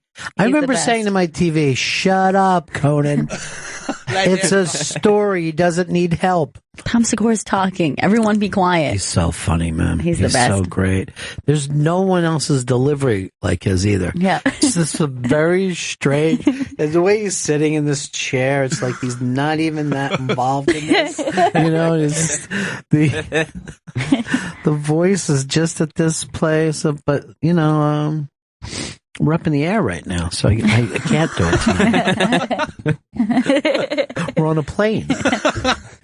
Tom? How funny is that shit? Google it. Yeah. This is turning him down. It's the greatest thing ever, yeah. Where's your show? I like Netflix. I've been watching a lot of Netflix. It's so funny. I remember the first time he told us that thing on the air. If I can send it to my brother, I was just like, "Here, you got to hear this story." I'm not on this at all. You just hear me laughing every once in a while. This is really funny. What do we got? Dan Soder. Oh, great. For Super Bowl 50, I want the Denver Broncos to win because I grew up there. Even though I'm a 49ers fan and a lot of Broncos fans talk shit to me growing up, I can put that behind me and pick the Denver Broncos to win Super Bowl 50. I think they're going to win 27-24. It's going to be a thriller. So don't think the commercials are going to be the best part of this one. It always could be. I really have no idea what the fuck I'm talking about. Oh, yeah. They can Pete. Chicken paw. Hey, he's one of the few to pick Denver in a while. Denver really getting outpaced here by the Panther picks. Now, if that was, would you still cover then, or you wouldn't? If it was, he wins straight up, and then he wins. Right. If at this point, 5.5. Yeah, as of today. Well, you're gonna wait for the last second. Yeah, I'm waiting till whatever 5:59, whenever it starts. Yeah. Yeah, you got to let everybody know what you're getting in at. Okay. Oh yeah, I will on Sunday before the game. I'll be scoping it up. Don't worry. And then you got to do the bonsai scope. Oh, that's a given. Once Cam Newton throws that fucking interception, I can't wait for him to set it up and then accidentally hit it. So he bonsais it. Yeah. Not bonsai. No, It just pops on. You just see him making out with some other dude. Hey, just give me a second. I need to watch out for the. Am I on Periscope right now? Well, I know that you guys don't watch the Ray Liotta show. I forget Cop what show. Yeah, I think it's called Better Than Blue or Escaping Blue or We're Gonna Get Blue. I just call it Ray Liotta. It is, but J-Lo is probably getting more money for it than him. Not J-Lo, J-Lo. Shades of Blue. No, that isn't it. It's something. I was trying to think. Is it Shades of Blue? Yeah, you got it. So this is on network television, like an ABC, a CBS, an NBC, one of those broadcasting companies. NBC. No, that's not it. It's so anyway, because I have it taped every week. But last week on national TV, Ray Liotta is in an alley and a man is performing fellatio on him. On Ray? What? On Ray. Now, here's how it goes. The guy, Ray's pants are still on, right? And the guy is on his knees with his head and face pressed firmly against Ray, and Ray is not moving, and the guy's head's not moving, but Ray's just looking back and somewhat, digging it, but then he sees a stray dog that weirded him out. but they're like, hey, people were talking about, they're like, hey, you got to accept homosexuality. I'm like, I never saw a chick blow a dude on fucking NBC before. And certainly not the reverse of that. Yeah. The ratio. I mean, this would have been great for Mad About You. Who we got next? Dave Smith. Great. Dave Smith, stand-up comedian, captain of the Legion of Skanks podcast. Look, as good as Denver's defense has looked, as good as that HGH legend Peyton Manning's looked, I think South Carolina's going to win by 35 points. There's my pick. South Carolina, is that where you're going, Dave? Because it's North Carolina. It's been decided. It's actually Carolina, but no one's ever thought. I mean, those guys haven't been near South Carolina at any point, have they? No. He probably thinks it's the Gamecocks. All right, so he's taking the Panthers. Who else we got? Paul Viercy. I am picking the Carolina Panthers to win the Super Bowl by 17 points because unlike Tom Brady, when the defense penetrates the offensive line, Cam Newton can take it for 35, 40 yards. I think he's going to run for 100 yards. I think he's going to throw 3 touchdowns. And I think that they're going to figure it out. They got a good defense, too. I'm taking Carolina. All right, the Panthers fans are just, you know what? The money's against you, Chris. Who's next? Big Jay Oakerson. My Super Bowl prediction is the Carolina Panthers are going to smack up the Denver Broncos. And I say that only because any team that beats my Philadelphia Eagles, I have to assume they're probably just the best. It's the only way they were able to pull it off. So they are going to handily win 38-14. Carolina Panthers. Sweet Jay. I'm check on his tickets too, I'm sure. Okay. Yeah. Yeah. Next is Todd Barry. Hey, this is comedian Todd Barry. Predicting the Super Bowl, I believe the Carolina Panthers are playing against the Denver Broncos. I've had good times in the Carolinas and in Denver. Let's call this one a tie. 37-37. Bet that it's going to tie 37-37, and then you can keep all the money. All right, I think that's the one we know won't come in. They're not going to leave it as a tie. Had good times at both places. Like Carolinas, like Denver. Let's call it a tie. It's a tie. Go ahead and bet that. Keep all the money. Next is Ari Shaffir. Great. I know people don't agree with this. I think the Broncos are going to win 31-21. The reason is because of destiny. Nobody gives a fuck about Cam Newton. Nobody cares. Everyone cares about Peyton Manning. When the game ends, Peyton Manning's going to go to this podium. He's going to hit everybody. I have an announcement to make. I think you all predicted this, but for the last 8 months, I've been dead. I've been playing on sheer guts for the last 8 months. I've been living in a coffin every night. And that's it. That's funny as shit, man. That would be great if he said that. I don't know why he never does. Did you see him take his son up there the other day? Yeah. Yeah. You know, you like this. I don't know why I'm kind of feeling sorry for him. And he probably has $240 million spent. Yeah, you know what I mean? Papa John's alone. And I'm like, oh, God, that would be sad if he doesn't win it. It's so bad if that $240 million guy doesn't get an extra fucking ring. He deserves what he wants. But it seems like he's not the kind of guy who would care about money, like that he would let this torture him. Well, I don't know. I don't think I know Peyton at all. Anytime that he talks, he's obviously lying. You know what I mean? He's doing that, we just have to help the ball club. And, you know what I mean? I just don't feel like I really know him. I heard them say the other day, his career could go in any direction. This is what they say on the ESPN. This is how fucking crazy they are. They're saying he definitely could play another year. He could go manage and own a team. You know what I mean? Become a minority owner. Or they said, he could go to Hollywood and easily be a movie star. And I'm looking at this fucking TV. I'm going, his pizza commercials blow. They're not going to make this fucking guy a movie star. How? Hey, it's me, Peyton Manning. Give me the gun. He's just yelling Omaha at criminals. Up next is Greg Stone. Hey, this is Greg Stone. I'm going to go with Carolina in the Super Bowl by 2 touchdowns. I don't know if it's 2 touchdowns at all or 2 in general, but I'm getting a vibe of 2 touchdowns is going to mean something because I've been to North Carolina and I don't know the team they're playing. So I'm going to have to go Carolina. 2 touchdowns. I'm going to put $10,000 on it. Who's taking the money? You taking it? All right. All right. So he's saying what exactly?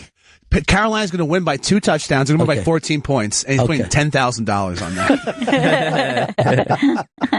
It's a little deep for a guy who's just coming up with the term 2 touchdowns. Next is Anthony DeVito. This is Anthony DeVito, world famous stand-up comedian. I think the Broncos are they're gonna get crushed by the Panthers. The Broncos, Panthers, their defense is too fast. Peyton Manning's too old, and Cam Newton's too good. I just hope that after every touchdown that Cam Newton scores, he doesn't hand the football to a fan. I hope he just hands it directly to Peyton Manning. So then Peyton Manning has like 10 footballs in his hand by the end of the game. And I think they're gonna win by like 30 points. I think it's probably gonna be, I'd say 37-7, something like that. I think they're gonna get crushed. So if you're looking to bet, I would bet on the Panthers, and you'll be a millionaire. Or if you're already a millionaire, you'll have $2 million, which will be nice. And yeah, that's it. Love the show. Love Ron. Thanks. He's adorable. Hey, have you noticed how many of these guys are saying 37 or 38 points, though?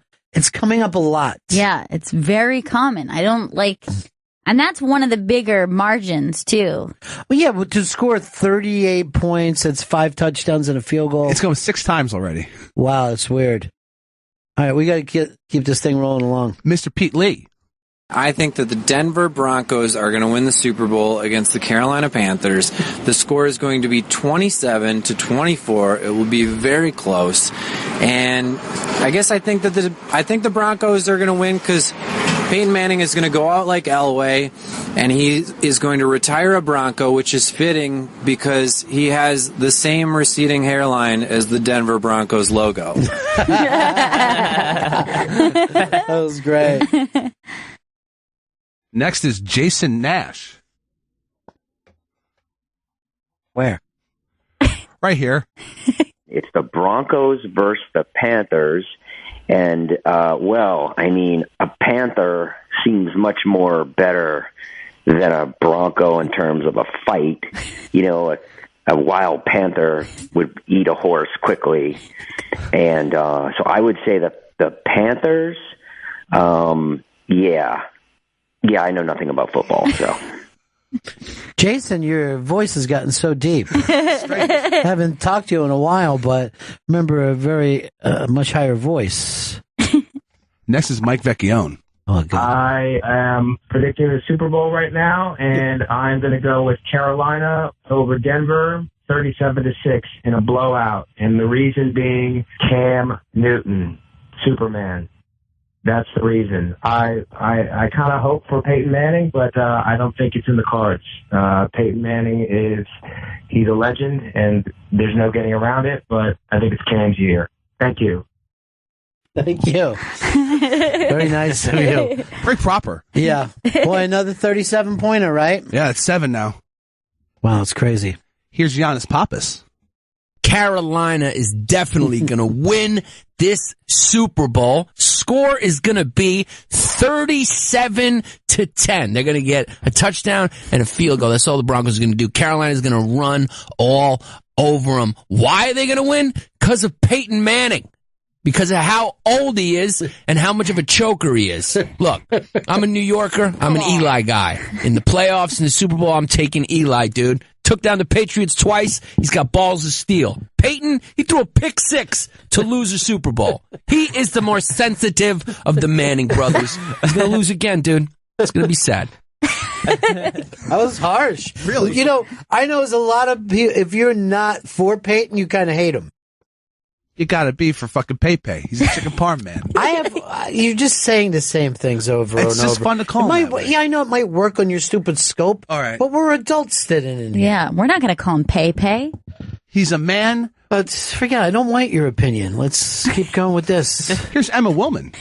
Football is my favorite sport. That's why I think the Denver Coconuts, the Denver team is going to win. The score is going to be a whopping 32-18. That is my prediction for sure, and I'm voting for them I'm rooting for them because they're the underdogs. Yeah. And I don't know who the other team is, to be 100% honest. So go Denver. Sorry, she's voting for the Coconuts. Thanks, Emma. Coconuts are going to take it, 32-18. Here's Sal Vulcano from Practical Jokers. My Super Bowl prediction is, this is the first time I'm thinking about it, but I think that the Panthers are going to beat the Broncos just because they're having a ridiculous season. I have a crush on Cam Newton, and I think they're going to win by 1 because I want to see a good Super Bowl at least. Sal sounded like he was driving a trolley car in San Francisco. That's cool that he jumped in on this. Dig him. And here's Kurt Metzger and Sherrod Small predicting together. Hey, it's Sherrod Small and Kurt Metzger from Race Wars. Say something, Kurt. Oh, this is our Super Bowl prediction. That's right. Who do you think? First of all, you don't know sports, but go I ahead. don't watch the Super Bowl. I'm more of a Puppy Bowl guy. That's right. You think the Dalmatians going to take it home this year? I think they could go all the way. Okay, but I'll pick for both of us. I'll pick for us. The Race Wars team. We're going to go with the Panthers this year. Let me tell you something. A couple years ago, I'm the one who picked Richard Sherman over Pupton Manning. For the Puppy Bowl. Yeah, that was me. I was the guy. So Now That did this take is genius. This is the people bowl, is what you're telling me. That's right. This is human beings, and we're going to take the Panthers. Just say Panthers. Oh, the Panthers. Oh, my God. I thought it was the Panthros, like it was a Thundercats thing, and I was like, cool, I would be really into that. It's like being friends with a chimpanzee. Okay, well, my prediction is everyone's going to have a great time. Okay. And we're going to play safe. Uh-huh. And, oh, my God. Yeah, hopefully everybody scores a lot of baskets on it, so. We're going to say 38-16 Panthers. Yeah. Race Wars. Check us out. Another 38 popping in there. That's 8 now. Wow. But Metzger got off, I think, maybe the perfect line when he said, "Oh, this is the People Bowl." I had never heard that before. I'm never not saying that. That was so goddamn funny. It's a good loophole, too, for the big game, you know? Yeah. We can say that now. Yeah, watch the People Bowl this year. Yeah, what are you doing for the People Bowl? We the People Bowl is what I'd like to do for Bernie Sanders and his running mate, Barry Crimmins. Next is Mr. Nick DiPaolo. Hi, it's Nick DiPaolo, and I think the Dallas Cowboys are going to win the Super Bowl because Troy Aikman is a hunk. He's just a big hunk, and I love him. He's got a strong arm, and he wears tight jeans. Actually, I don't give a shit who wins. Tom Brady and the dynasty is not in it. I'm sure you people are happy. But I think it'll be the Carolina Panthers 38-14 over the Broncos because Peyton Manning, even when he was healthy in past Super Bowls, sucked. Not good under the pressure. He can't carry Tom Brady's book bag. And Cam Newton is on fire right now. And Peyton Manning isn't even healthy. And he throws like a small retarded girl with her left hand, and she's a righty. So I like Cam Newton. He's on fire. He's going to run all over them. He's going to throw all over them. And I like, what was the score I said? 38-14, something like that? The Carolina Panthers. I like the fact that he acts like Tom Brady has a book bag. But wouldn't you rather have the Pats in this? Wouldn't everybody was rooting against the Pats last week, but it would be more exciting if they were playing. I would be less likely to think that the Panthers were like a 90% lock. Yeah, the line would be the line would probably be at 3, to be totally honest. No, I don't think so. I don't think anyone bets against fucking Brady under any circumstances. I think the Panthers will be getting 7.5. In the People Bowl. Watch Race Wars, please. Next is Miss Bridget Everett. I definitely think it's going to be the Broncos, 23-10. And I don't know. I don't really trust that Peyton Manning. He's always like very calm under pressure. Don't normally like that kind of behavior in a man, but I think that's good enough for the Super Bowl. I think he's going to take it all the way. And that's my prediction. It's a good prediction.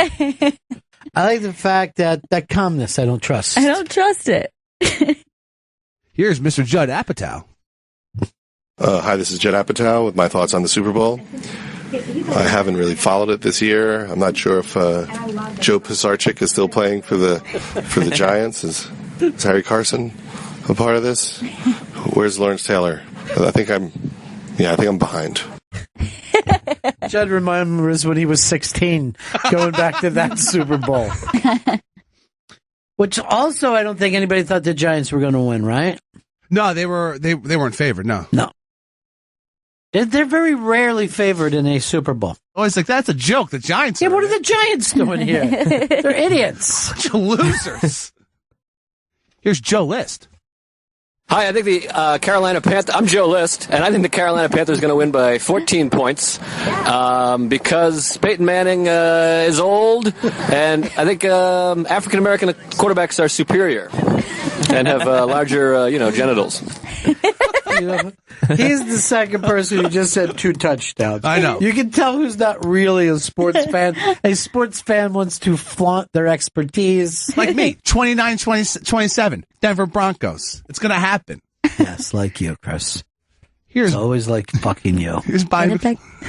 Who? Bonnie McFarland. I definitely think that the Broncos are going to win because I love horses, and they're going to win by 32 points.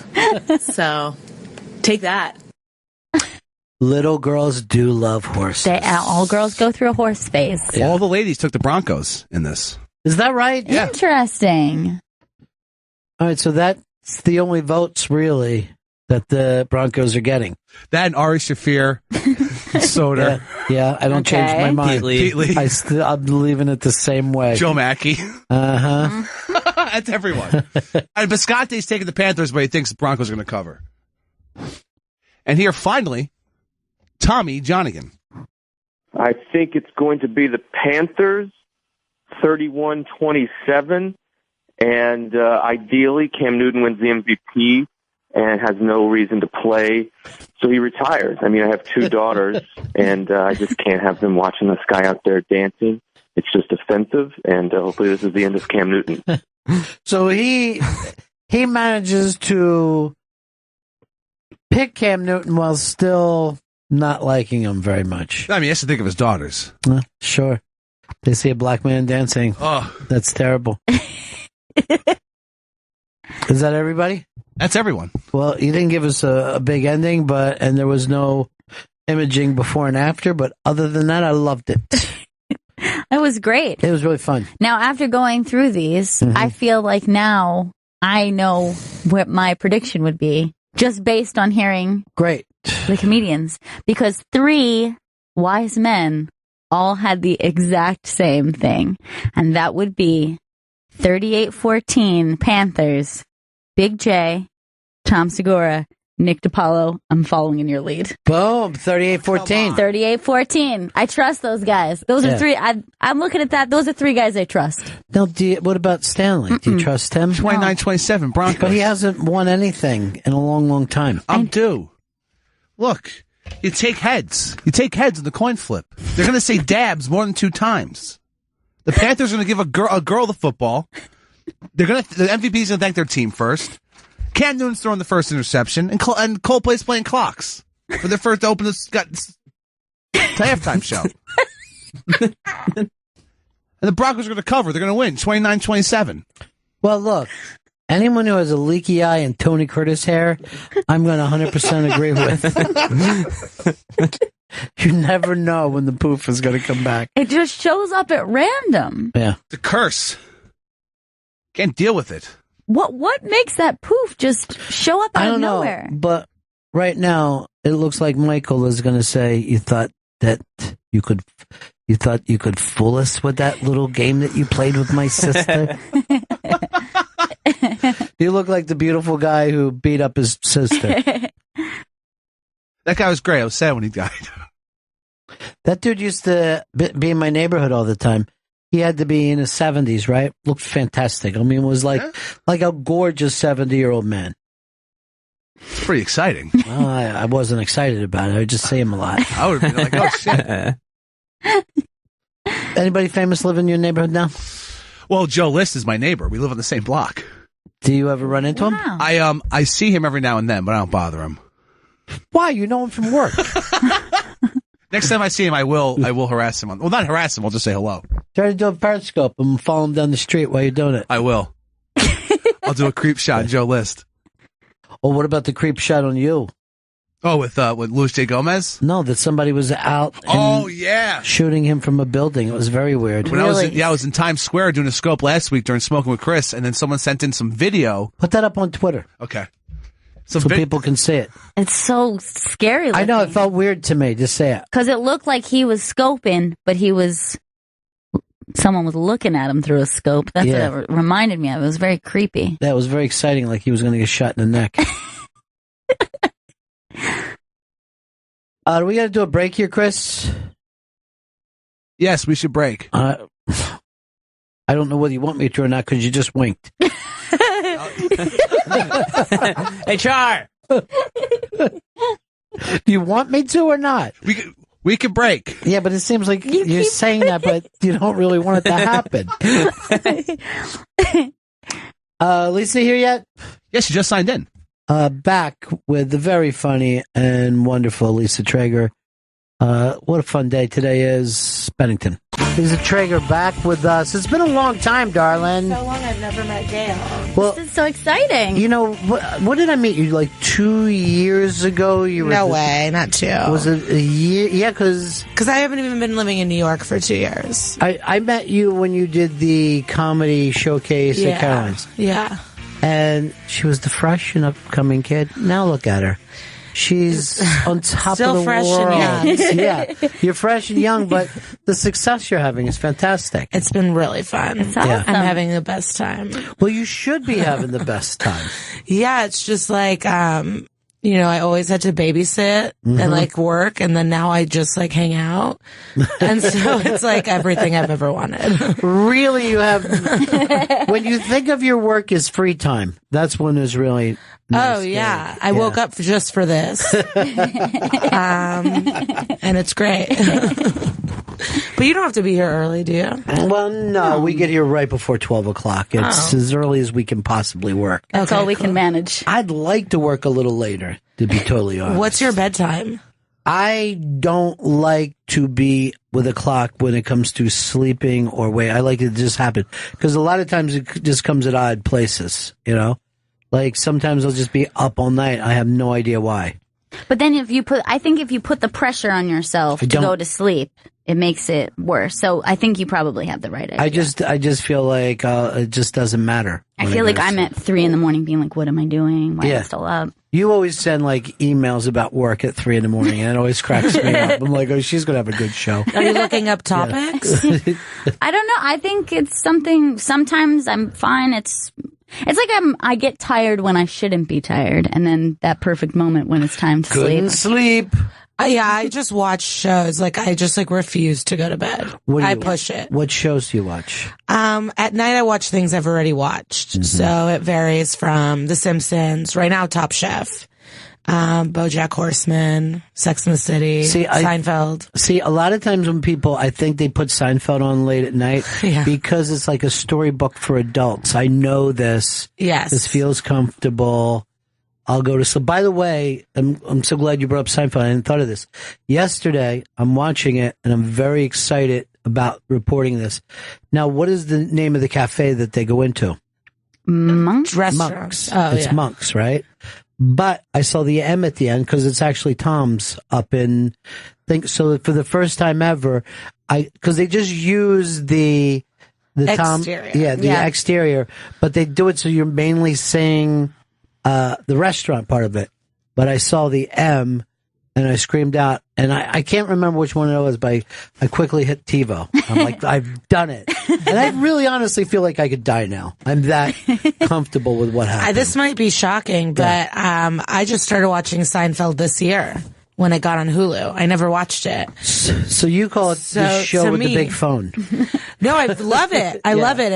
It's held up so well that I watched it for the first time and was so into it. Well, and now I can't stop. I've watched it now maybe 4 times through. Dude, wait till you see Friends. I don't want to see Friends. Anything my sister liked, I assume, is the worst. Is that right? Yeah, like we had all these VHS tapes of Beverly Hills 90210. Yeah. Is that what it was called? Or just 90210? Yeah, Beverly Hills 90210. Yeah, I just don't trust her. No. Like, she likes the movie Click. You know, she just does weird Okay, that's an odd things. thing. Now, there should even be a name for that comfort food type TV show that people will watch over and over.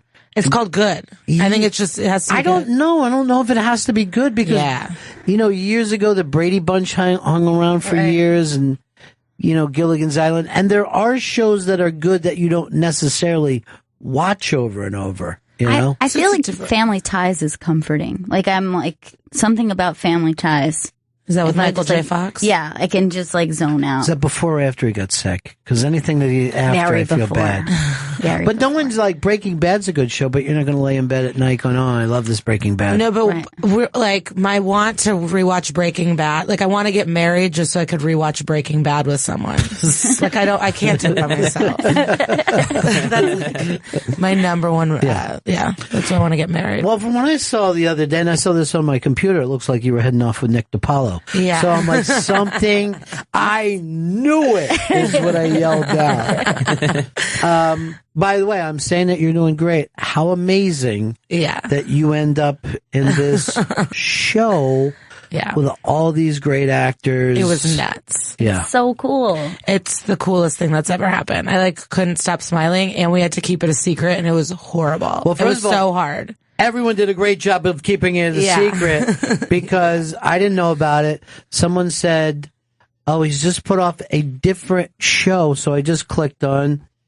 And when I was watching this, I actually said this to Gail. I go, I had to go back and watch it a second time with my mouth closed because I could not believe the great performers in this show. Yeah, how phenomenal just to be in and no one knew anything. Yeah. So like I just showed up for a table read and then was like, oh, like it was really overwhelming and so cool. And then like you just get to watch them and they're so good. It's like decades of acting experience. Well, you really people I've looked up to for my whole life. I mean, it was just nuts. Like Steve Buscemi being there was nuts. Yeah, Steve Buscemi was amazing. Alan Alda was like, I got to, it was like very overwhelmingly cool. Now, how long ago did that happen? How long ago was the table read? I don't know. I don't even know if I could say like maybe a month or so ago. Really? So that happened that fast? Yeah. Wow. Yeah. Crazy. Now, you know, you brought up Alda. I was just sitting there going, I can't, like, why this is happening.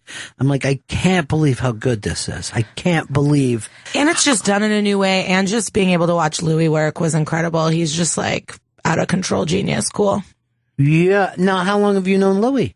Just very, very recent. Wow. In the past like few months. So in the past few months, and then you get this call, come in and do a table read. Yeah. And the people, all right, who's all in it? Well, so it's Edie Falco. Who was tremendous. Who's so cool. Really, really good. Yeah. When she came back in and went into that rant, it was stunning, man.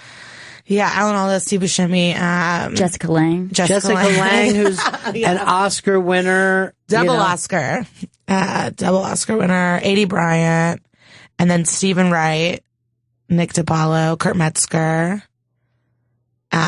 His name's I know him as Thor from Nurse Jackie. He has a real name. I feel bad that I don't know. Oh, yeah, I mean, it's Steven, but I don't know. But I thought it was also funny the way all the comics, like after I watched it the second time, I'm like, all the comics are on the bar. Yeah. Well, that was the most fun for me too, is like during the times where we weren't shooting, I got to like hang out with these comics, and that was really fun. Now, you knew everybody before? No, I just knew Kurt before. Wow.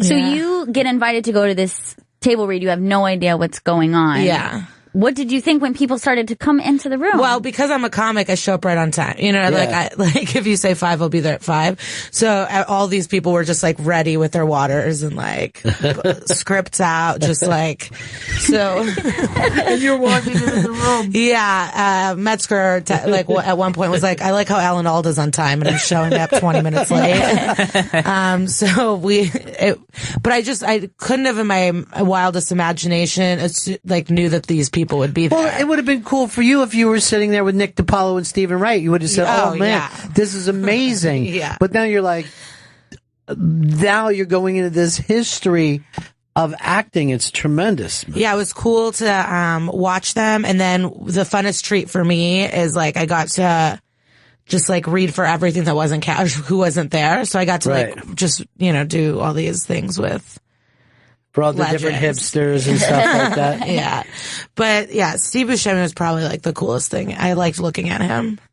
And he's like nice and funny. Yeah, he's great, man. He's, well, you know, we were talking about him one day as a guy who can, one of the few guys that can play really funny comedy, but also scary drama. Like, if he decides to be scary, dude, you just go, yeah. I think because his timing is good on either end. Like, he has good timing when it comes to comedy, but I think for the same idea, he uses that in a dramatic role where he like paces himself in such a way that I think it works for both. And because in Boardwalk playing like the kind of like, you know, lead powerhouse, and then he plays like a loser so well, and a psychopath, and like a lovable person. Like he's just really good at his. He's good. Yeah, if he decides to play, like he was kind of heartbreaking in this because you know he's got the sickness, and he's kind of alone, and when he was saying goodbye to her, you know, like, oh god, he's such a sweet dude.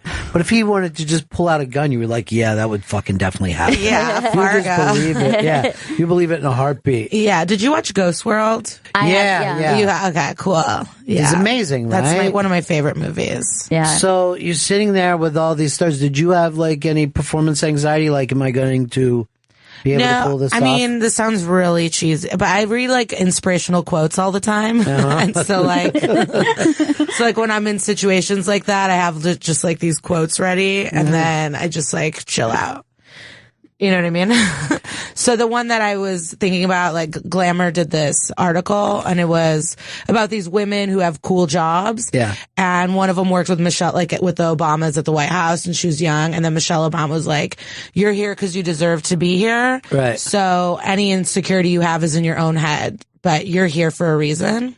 And so that's what I kept in my head. So inside I was flipping out, but on the outside I was like, oh yeah, I should just be acting normal. I wonder if it's better that you didn't have time to prepare. Like if you would have heard, absolutely. 3 weeks from now you're going to come into this, you probably would have been thinking, what am I going to do? But just to walk into it, what are you going to do? Yeah, for what I would think if I walked in that door and looked at the people sitting there, I immediately would have thought, why didn't I know about this? I would have prepared better or like whatever. But I know that my own personality, I would have been stomach aching about it until it happened. So you probably had a much more natural reaction. Just walk in there and be like, okay, this is what we're I was just like smiling a lot and just like, I would just like smile and walk around. I'd be saying to Louis, should there be a scene where I'm making out with Jessica Lange? I mean, you're the guy who understands this, you know, the whole Horace and Pete. But I think it would work somehow. Actually, when you were just saying to DePaulo, well, that's not impressive. Yeah, that's so good. I didn't say it was impressive. It was funny as hell. Never ready for the way that twists out, too. I like him so much, and I thought I would hate him, you know, from a distance. Yeah. I was like, oh, this is going to be weird, but he's like the best. Well, everybody, so much fun. Everybody perceives him as being opinionated and intimidating and all that. And he's definitely opinionated, but he's not afraid of other people's opinions. You know what I mean? He's very, very... And he's I think, more open than you think he would be. Right. You know, you feel like you would have to meet him and put some armor on and get ready for it. Right. But he's actually much more... I don't know, open. Right. He just wants to be funny. Yeah. You know what I mean? Funny is number one. Yeah. But his thing is also because comics, I think, are natural contrarians, you know, that why be in the Village saying pro-Obama things? How's that going to get you, you know, it's not going to wake up the audience at all. He's always trying to put that thing under the audience seat, you know, to make them think, look, you're all just thinking the same things. It's not your thoughts. He's a great comic, man. Yeah. Have you guys, what? I was going to ask if you guys have been getting political. Well, you know what? As far as politics go, this seems like the crazy. Barry Crimmins just called in and he's out stumping, right now, but I don't know what's going to happen to you. Do you understand? No. Yeah. No. I'm kind of over it already. Yeah. I just like want it to be over. It's too long. It starts too early. This is when it should have begun right now, and you're already burnt out. I just don't see why anybody would have any of that kind of hope thing going on right now. I'm ready to reboot the country. I think if we really want to be political, it's time to restart. Just split it up. Well, splitting it up could be a workable thing. I have no problem with that. I came up with the idea that Texas should be the first one who tries because they're the most self-contained. I think that Texas could last on its own. And when people got to see them do that for a year or two, maybe the Northwest would go off. No, there's no other one state that I think could handle it on their own besides Texas. Vermont is always trying. They always want to.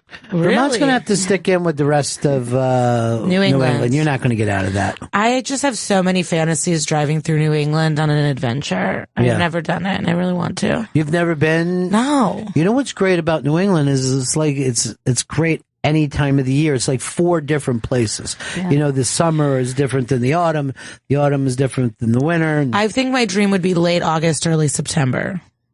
Well, because you could still swim, I think. Yeah, you could still. It's still. But the leaves might be different. The leaves aren't exactly changed, but they're starting. Because once the leaf changes, a lot of people, start to drive around up there. Okay. But it's also the type of places people living in New York.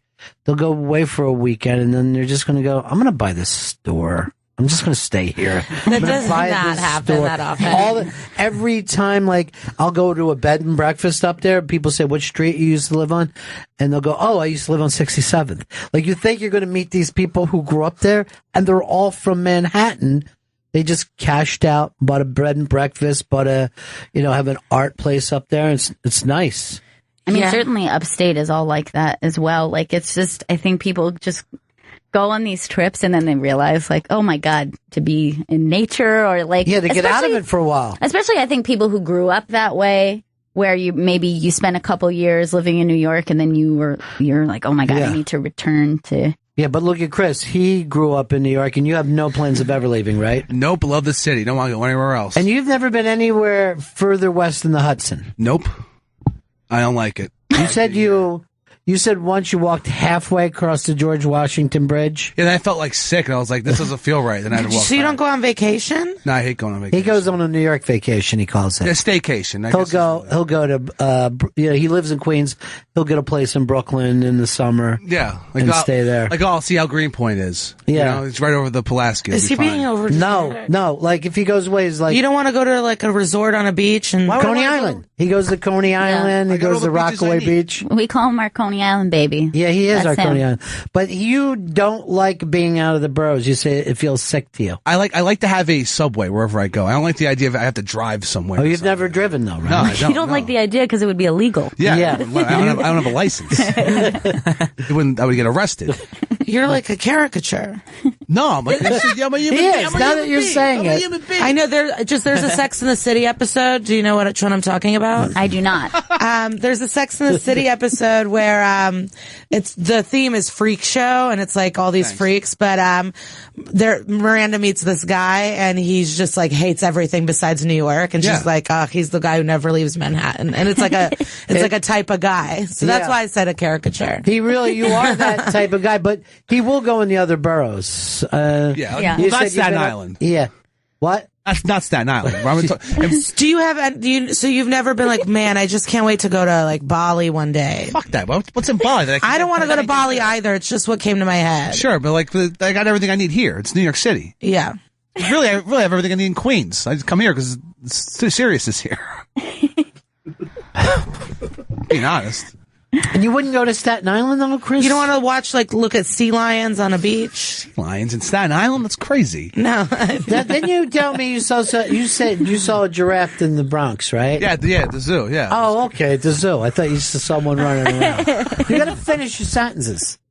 Now, but you don't, wouldn't you least like to go out to the West Coast or down in the Caribbean? It's too hot. It's too hot out there. I don't even tan. Look at this skin. Okay, I'm so white. I like.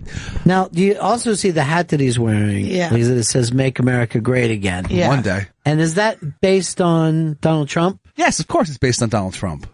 Now, you're voting for him because he lives on Fifth Avenue? Well, no, I'm voting for him because once that wall goes up, everyone's going to make more money. What do you care? You'll never be over there. I know there are other people. I have empathy for the rest of the country. I know that they need that wall up. You need a wall up around Astoria to keep the Greeks in. That's keep my Greeks safe. I want the wall up so you people can't get out. Very angry people. Lisa Traeger is in studio with us. You can see Lisa at Videology in Williamsburg, Brooklyn for Fuck That Movie on Friday, February 12th at 8 p.m. Go to videologybarandcinema.com for more information. And Lisa's special Glitter Cheese is available on Amazon.com. Really? Mm-hmm. Yeah, you're ready for Amazon.com. You don't even know about that. I didn't know thing. that. Now, what exactly are you going to be doing at Fuck That Movie? What movie? So that's funny you found that show. So I don't know what movie I'm going to do yet, but the premise of that show, it's hosted by my friends, Joel Kim Booster and this girl Anna. But it's you pick a movie that everyone loves that you hate, and then you do a PowerPoint presentation on why you hate it and why everyone's a dummy for liking it. So what are you leaning towards? You got anything you're leaning towards? I'm leaning towards Eternal Sunshine for the Spotless Mind. Wow. Or There Will Be Blood. This is great. And I'm a caricature? This is crazy. Oh, that really hurt your feelings, huh, Yeah, Chris? it hurt. I'm a human being. I'm a person. Chris, your eye's also leaking, and it's disgusting. Do you have pink eye? Yeah, I have pink eye. Or conjunctivitis. That's why we've quarantined him in there. I'm stuck in this fucking glass cage. Oh, you're usually not. You know what I would love for Lisa? That's the best way to get out of work is to get pink eye. Because Oh, no one it ever yeah. really wants you there. Yeah, we don't want them here. I used to call in with pink eye constantly. Even when you didn't have it? Yeah, because no one wants you around. So it's like perfect. Chris, you ought to put Lisa on, see if she would do your 420 show. So 420 Blaze it? Yeah. Do you smoke right now or at 420? I mean, whatever. You know, I mean, after the show. After pink eye, though? Well, no, Yeah. I got weed right now. I mean, But she doesn't want to be sharing. She doesn't want right to now. share a joint with you. good point. Okay. No, the joint's fine. I mean, I used to party when I had pink eye. I had like a fun eye patch my friends made me. I thought you wouldn't want to get high with him since he's a Trump backer. Oh, I just don't care. I think it's all just like, it's so embarrassing for everyone that only talks about it. Yeah, it is. I just think it's embarrassing. Like, get a hobby, run around. Actually, it's just like, and it's all these articles, and it's just too much. Yeah. I go on the internet, and it's like all that there is. I don't even know what to do online anymore. Well, it's like a sport. They treat it like a sport or a reality show. Yeah. They get very excited about this and that and the numbers of this. And you can get caught up in, like if you start watching any reality show, and if your friends are, you're like, yeah, I am watching it. It's just, what I don't know is, I don't understand is if it was different back in the day or I was just a child and didn't get it. Okay. Like, was it always this, like, Well, who was the president when you were a child? Bill Clinton. Yeah, it was like that. It was vicious during the Clinton years. Vicious. Okay. That's, a matter of fact, you were a little kid exactly when it got ugly and personal and stuff like that. Although I'm sure it did for, I mean, they killed Kennedy, so that must have been aggressive. Yeah. But yeah, the Clinton years were really, really ugly. And they hated him. They did. Yeah. The right hated him, or the right America? hated him. Okay. Because he was so cool. Well, because he took a cigar and he pushed it into his intern's vagina. And they never say whether the plastic wrapper was on it. I hope. I know. I'm sure it was not on it. I remember. So you think it was just tobacco under her vagina? Yeah, and then he probably licked it. Oh yeah, like after and stuff? Yeah. Is that weird? When that story broke, I was very young, and I remember it being discussed on the news and trying to interpret like what that meant, because they obviously couldn't just out and out explain it. So I had assumed that it was lit, and I was really freaked out. And I was like, he's a monster. Like I thought this was not a consensual act. Right. And this is something that he did that was horrifying. It took a while to figure out what was going on there. And then, since I smoke cigars, you used to always scream every time I lit one And up. ran up. No! I keep rubbing my eye now. I'm not even kidding you. I'm kind of worried about it. I feel like I got pink eye. I've been very like dry and itchy in my eyes. That's because it's fucking dry everywhere. Are you sure we don't have pink eye? I'm sure. I'm a pro. You'll be fine. Good. You get when it's like super grainy and itchy and you want to like scratch it. That's when it happens. That's me. That reminded me. So I don't know if you guys watched the Simpson People versus that movie. No, I didn't watch it. It's great. It's really good. I can't wait for more. But as a kid, my parents are foreign. And when I would run downstairs to watch The Simpsons, I'd be like, I'm watching The Simpsons. They the whole time thought I was watching the Simpson trial. Oh, that's hilarious. And they thought I was just this little kid just obsessed with the courts. That was probably the biggest court case ever of all time. I can't. Oh my God. And it was That was like the day that they came in and read the verdict, the entire world stopped. Nobody It was did crazy. anything. I mean, watching it right now, it's just the first part. Everyone is amazing in it. And what's crazy is like someone that's, Kardashian's dad. And so there's these scenes where it's like, not in Kimmy's bedroom. And it's like about the Kardashians Right. and Kris Jenner's there. And right now on the Real Housewives of Beverly Hills, Faye Resnick's on it and this other woman that's in this trial. So like this is all like kind of happening right now. And it's wild to watch. But it really seems like the state fucked it up. This first episode just makes it seem like the cops are morons. They fucked up the whole trial and evidence, and it was see, here's what happens. Normally, you don't have to face a dream team of lawyers, right? So most people, they get pulled over, they find a thing, they take it in, they get a public defender. The guy says, look, we'll take 15 years. Boom. That's the end of it. When you get really great lawyers, they can go in and say, look, you guys are lazy fucks. You're sloppy. You're shitty. The public defenders don't know how to pull that off. So one of the worst things about that is it goes to show it's really great. We're not even at the trial yet. Yeah. The cops just fucked up from the first Yeah, but you wouldn't moment. normally even know that. They would just say, oh, here's the gun. And everybody would go, all right, good. Yeah. How much time you want to do? Because all these things happen. And that woman on the left, that lawyer, I guess she had a record of 19 and 20 when she got this case. Like, Yeah. she was like on fire.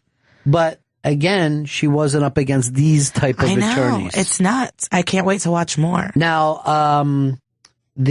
I was in Vegas at a fight, and who was his number one attorney at the time? It was That John Travolta guy. Yeah, what's his name? Robert Kardashian? No. Robert Kardashian just sat next to him. Shapiro. Yeah.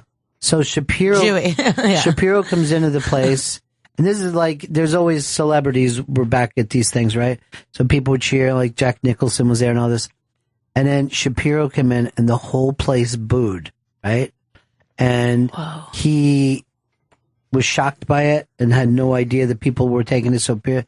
And that he said later that fucked him up completely to know that people despised him that much. Wow.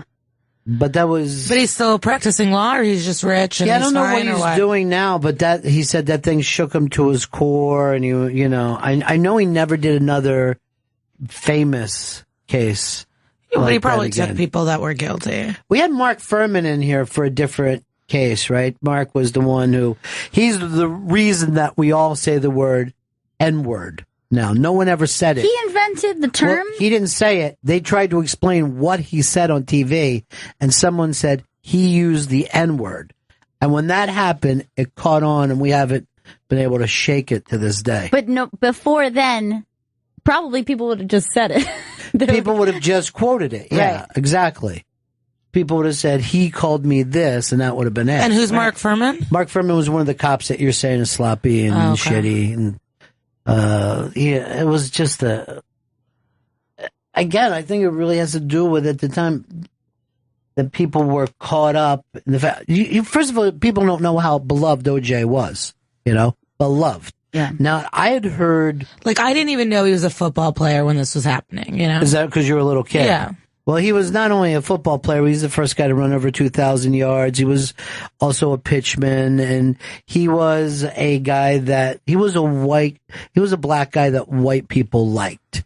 You know what I mean? Like, black people didn't even really feel like they felt like left behind with him until after this.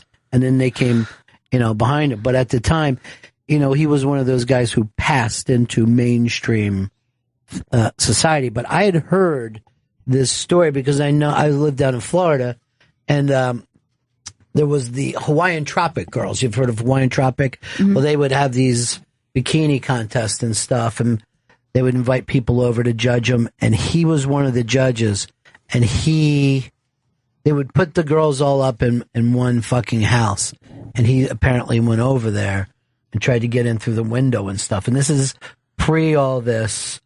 And people were saying there was no fucking stopping him because he's, a running back.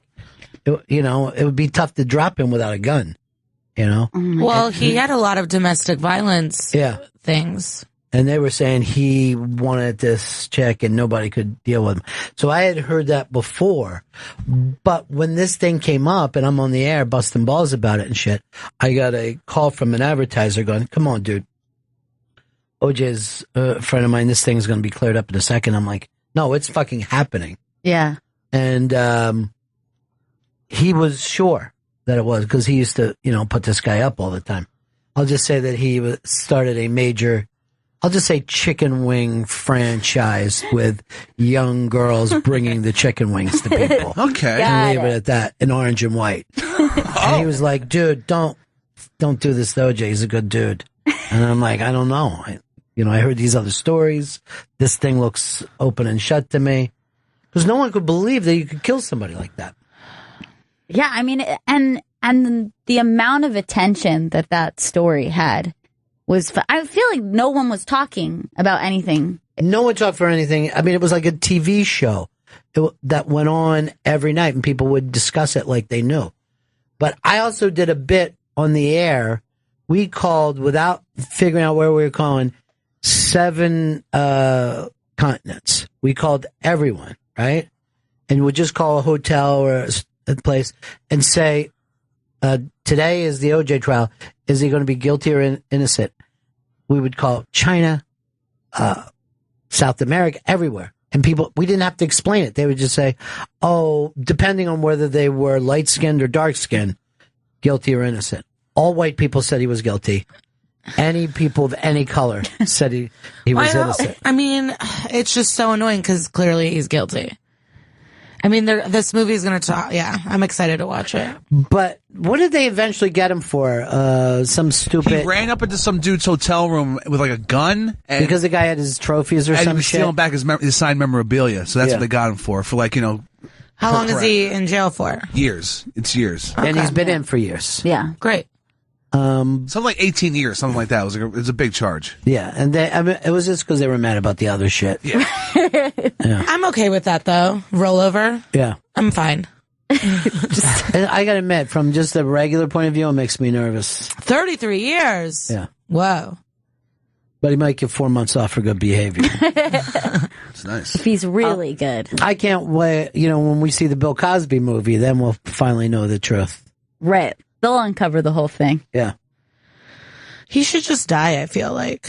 Who, Cos? Yeah, just of natural causes. He's acting like he's dying, but I don't think he is. Certainly putting on the show of someone who's doesn't have long left. Or a murder-suicide. He kills the wife then himself. That'd be How would he kill his wife? just to take her with him, That's such a sad face. What about the children, too? Yeah, that's him. He doesn't understand. And look, he's not even shaving when he goes there. He's really doing his best to look like Grady from Sanford and Son. It's just like, there's no way I could do any of this. That sweater made of beard material. Yes, it's really his old weird. beard. It's his old beard. Oh.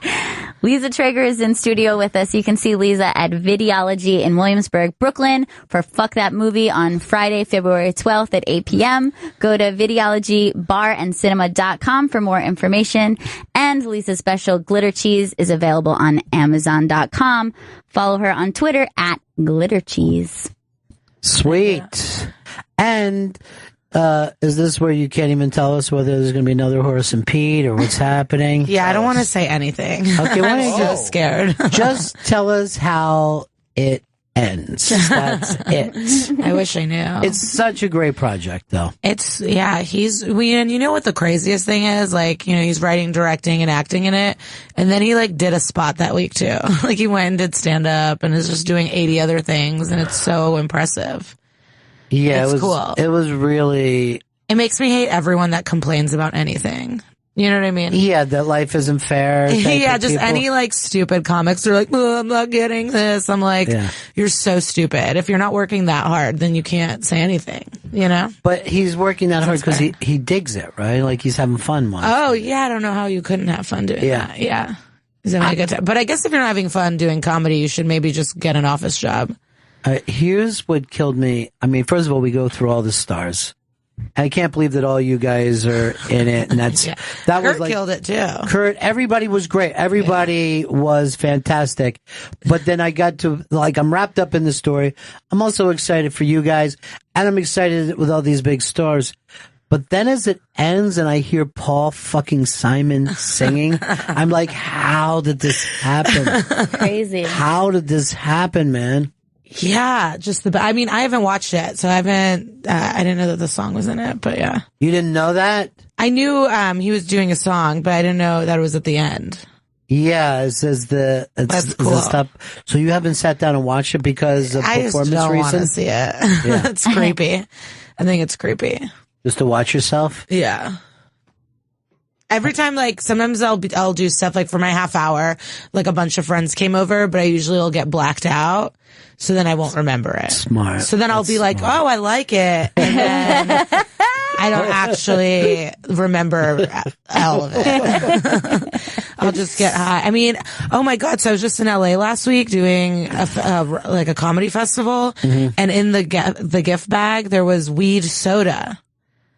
And it was a soda with 45 milligrams of weed. Wow. Did it taste like? It tasted like squirt. It was delicious. No, the point that is enough that you would just drink one or you drink half. That's what I don't get about edibles. Yeah, I shared it with a friend, but I had a majority of it. Oh, the edibles out there are crazy. I had a hard candy. I was high for 7 hours. Just on a different level. It was the edible weed out there is just on fire. And they're gummy candies. They're delicious. Right, but it's delicious and then you take the next 7 hours off. No, I mean, I still run around. Yeah. Yeah. I don't drive. I'm still doing stuff. I don't drive, she said. Yeah. But Isn't it funny that this got legal just as Uber's happening? Perfect. You know what I mean? It's literally. God, that's interesting. Yeah. Uber is so cheap out there too. Yeah. You could be on a 40-minute drive and it's $15. Right. It's really crazy. But see, that's the weird thing about any time you leave New York, right? It's you find out that meals are free or they feel like this. You go, if you're on a vacation, some small town, then you go out to breakfast. That'll blow your mind. I know. Breakfast. There'd be things that are $2.50 for what? This is great. Yeah. This is insane. I want to come back with more money. No, by the time I leave, I'm always get me out of this hick town for sure. That's how you feel I remember about I was in LA? Alabama doing a show and there was not an Uber and they didn't have Uber. And I was and they had one taxi cab company. Right. It was just I didn't love it. Well, that's what happens there is if you're in a cab there, you look suspicious. It looks like you're a person that's coming home from prison. That's what it looks like. When you're in a cab, what person doesn't have their own automobile? That's why I prefer the subway. Everyone can Chris, take you it. haven't left. You can't be even part of this conversation. I want to throw myself in there, though, because I'm the subway But as a guy. kid, did you go on family vacations? Oh, God, no. No, we never went on family You never, they never took you to... a river? No. East River. He went East to. River. Thank you, Ron. He went to... No, the thing in LA that I hate, the best of New York is that things are open and they're close. That's what sucks, dude. It's just everything closes so early and then it's 3 a.m. and you're with people and you're let's go eat and there's nowhere to go. Right. And no one can get hammered and it's just really an inferior place. Well, here's the thing though. Don't you ever notice if you've been away for even a week or two, when you come back to New York, you got to almost get restarted again? Yes. You're fuck, this is intense. It's intense trying to get to my apartment. No, but I like that in the around the block of my house, I can do 6 errands. Right. You know what I mean? I enjoy that. Cause then I feel productive, but it's I really haven't gone too far. You haven't gone too far. I could take a nap now. Yeah. Chris, though, I do want you to go on. I like you go on that Naked Survival show. I mean, that's kind of... No, we want him to enjoy it. Why don't you at least try to take a boat to Jersey? Just start in Jersey. No, we want him to enjoy, go to Massachusetts and eat a lobster roll or something. Hey, eat a lobster roll here. Go Luke's Lobster. Bam, get a lobster roll. It's in Massachusetts. It is a good. It is a good I used to work lobster there. roll. You did? Yeah. Well, let me just say this. Thank you. You're welcome. Thank you for your service. You're welcome. Yeah. And I wish more people would understand that chips is an acceptable side. No, I'm so against chips as a side. Hold on, this guy's controversial. I think I'm disgusted when it's chips. I think it's like a cheap thing to do. But do you want French fries with your lobster roll? Or baked potatoes? Is that what you're after? Ooh, I don't know. Some tots, but like Tater tot. I mean, I guess for lobster roll, I don't hate chips, but I really don't like when side isn't included with a sandwich or it's a chip. I think that's gross. It's not enough. It's just not fun. It's just not a good thing. And when you have to order it separately, that's just disrespectful to the consumer. Well, I think. I always think it's funny that if you want to order with fries in a New York diner, it's a special. Right. With a special. Like Deluxe. special or deluxe. Yeah. At diners, it doesn't bother me as much. Yeah. There is one diner though by my house, and it's $9.95 for 4 mozzarella sticks, which I think is ridiculous. That's a little high. That's so fun. I've never understood why mozzarella sticks are the most expensive item on any. Like, it's crazy for the amount of food you eat. And we're talking fried cheese. Yeah. At the cellar, it's a great plate. There's like 7 or 8. It's pretty nuts. But it's like it's like a cube of cheese that's been deep fried and that's it. There's no reason that should be $9. No, it's the best, and it appeases the most amount of people as an app. You know what I mean? Yeah. Everyone wants a mozz stick. Yeah. It's just the best thing. One of the things I like asking people is if you had a dream sampler platter, Yeah, 4 okay. items, what would be in it? You don't have to rush, but No. it's just something. Look, we're going to do it as a team, and I'm going to just say this. I want potato skins with bacon as part I of would this. be fine with it. I like it. What about and mozzarella sticks? Yeah, all right, we're going to have let's throw out this Let's idea do a little 6-parter then. Okay, fried calamari. I feel get a little seafood involved. You know, some people I would rather do a panic. shrimp cocktail or grilled calamari. Some people I like a grilled calamari. I would be willing to go with that if that's how Because you we're guys going to have so many fried things already. Well, that's what we want, though. To keep this going. All right, Joe Okay, from Minnesota. I'm gonna choose twice baked potatoes. Have you We guys already had got those? potato We got a skins. potato Yeah, skin, dude. and also I think that's a side. I wouldn't call that an You app. wouldn't call that an app? No. Okay. This is like a big app plate. Yeah. That they bring. We're Like all before we- we're all having margaritas, and we're like, oh my Fun. god, this just So came should we in. do guacamole then? Always. Yes. Okay. Always. There's margaritas. I mean, You gotta have see, then there's, a chicken finger or a slider or something. a But I slider. don't know if a slider counts. That might be pushing. No, a slider is an app. Now, Chris, you're a bar food guy. Love it. You basically only eat in bars. You were telling me, It's kind of like my restaurant. Is but a bar. even in at breakfast in a bar. Yeah, certain bars are open early enough. Yeah, then you can Yeah. get in, get a All potato right, skin. what's got to be on that? That's okay. You just had a little gas on you. You're It's fine. fine. It's fine. You know, we're talking about I think I'm food. You're more going to hungry. get hungry. Yeah. I like cocktail Franks. Oh God!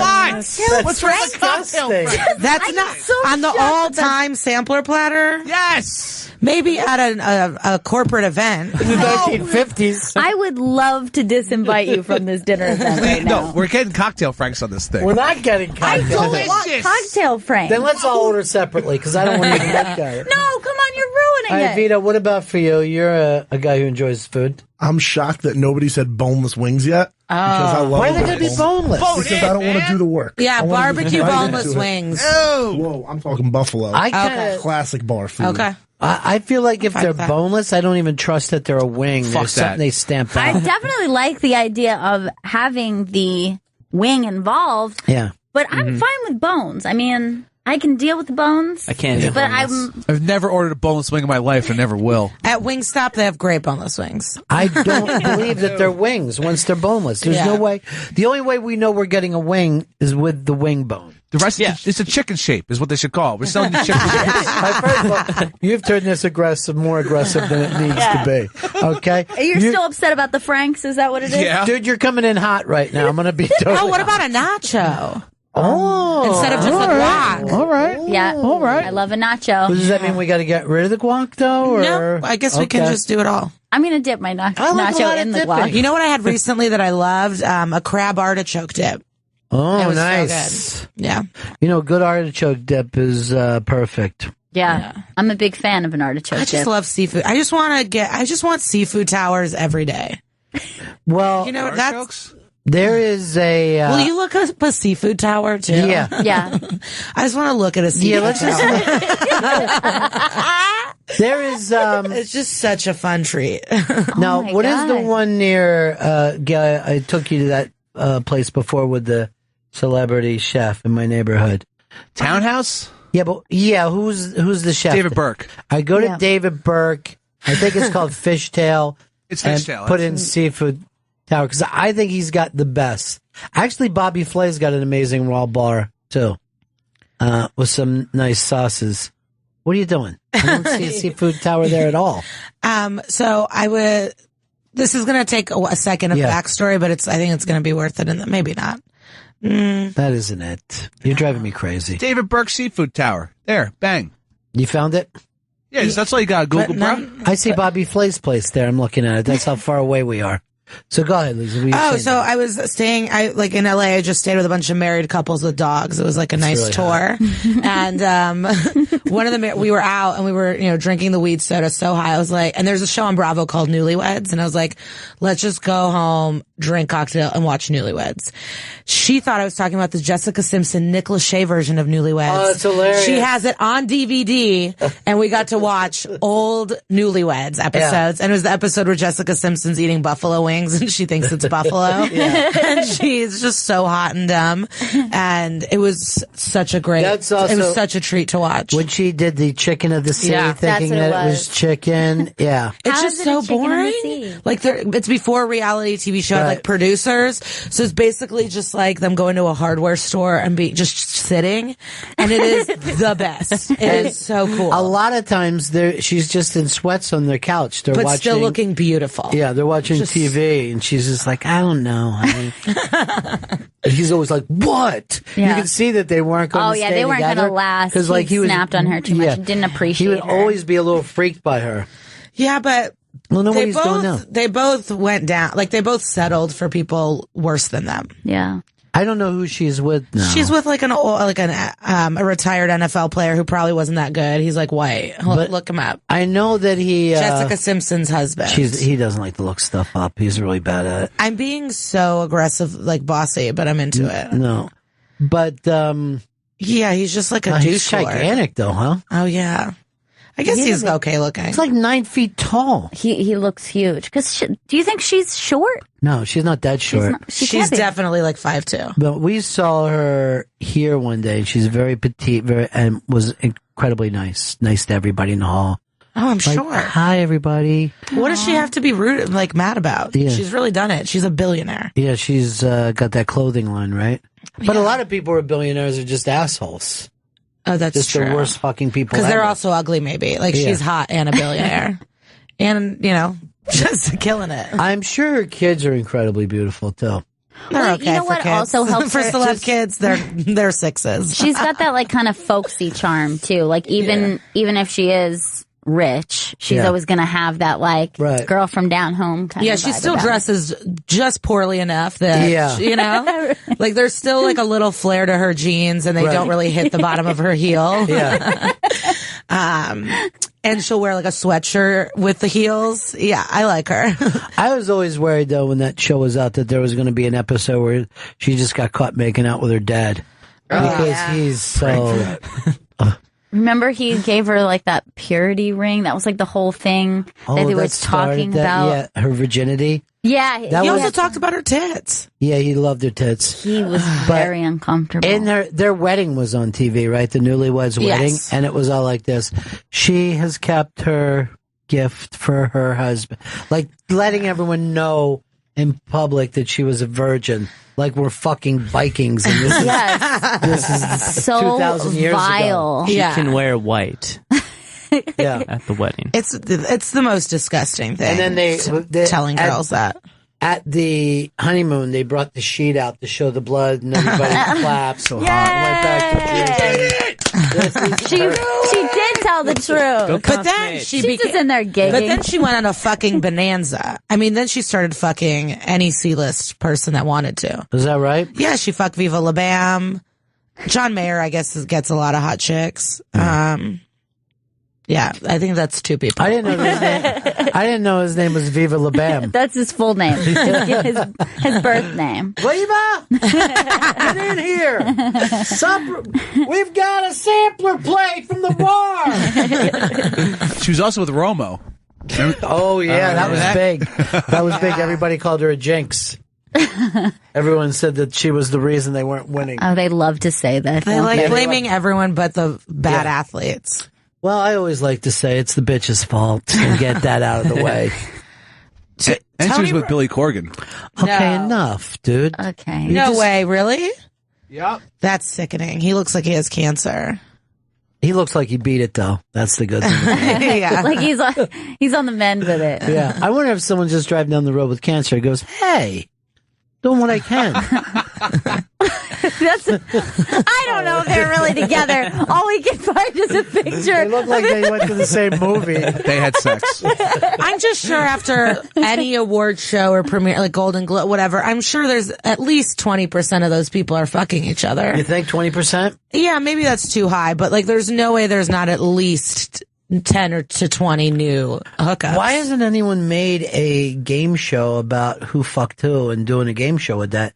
I bet people would watch the shit out of it. Because they want to have private lives. Yeah, but I mean, TMZ doesn't let them have private lives. This could be a TMZ. Wait, game are you show. saying like a game show? Like we have guess who's fucking who, or Yeah, the we have to celebs guess go on? who did who. But we know the answers. Yeah, but there's websites like that right now. Yeah, like Katy Perry and Orlando Bloom, I guess, left together after some Is award that show. right? Wow. I think After the Globes. I think with that game you could also do like a 6 Degrees of Kevin Bacon, but who would be that person that you could always find your way back to? Would be like Winona Ryder or something? Yeah, I mean, every decade would probably have a different, what we call, cocksman, whose cock has been in a lot of different people.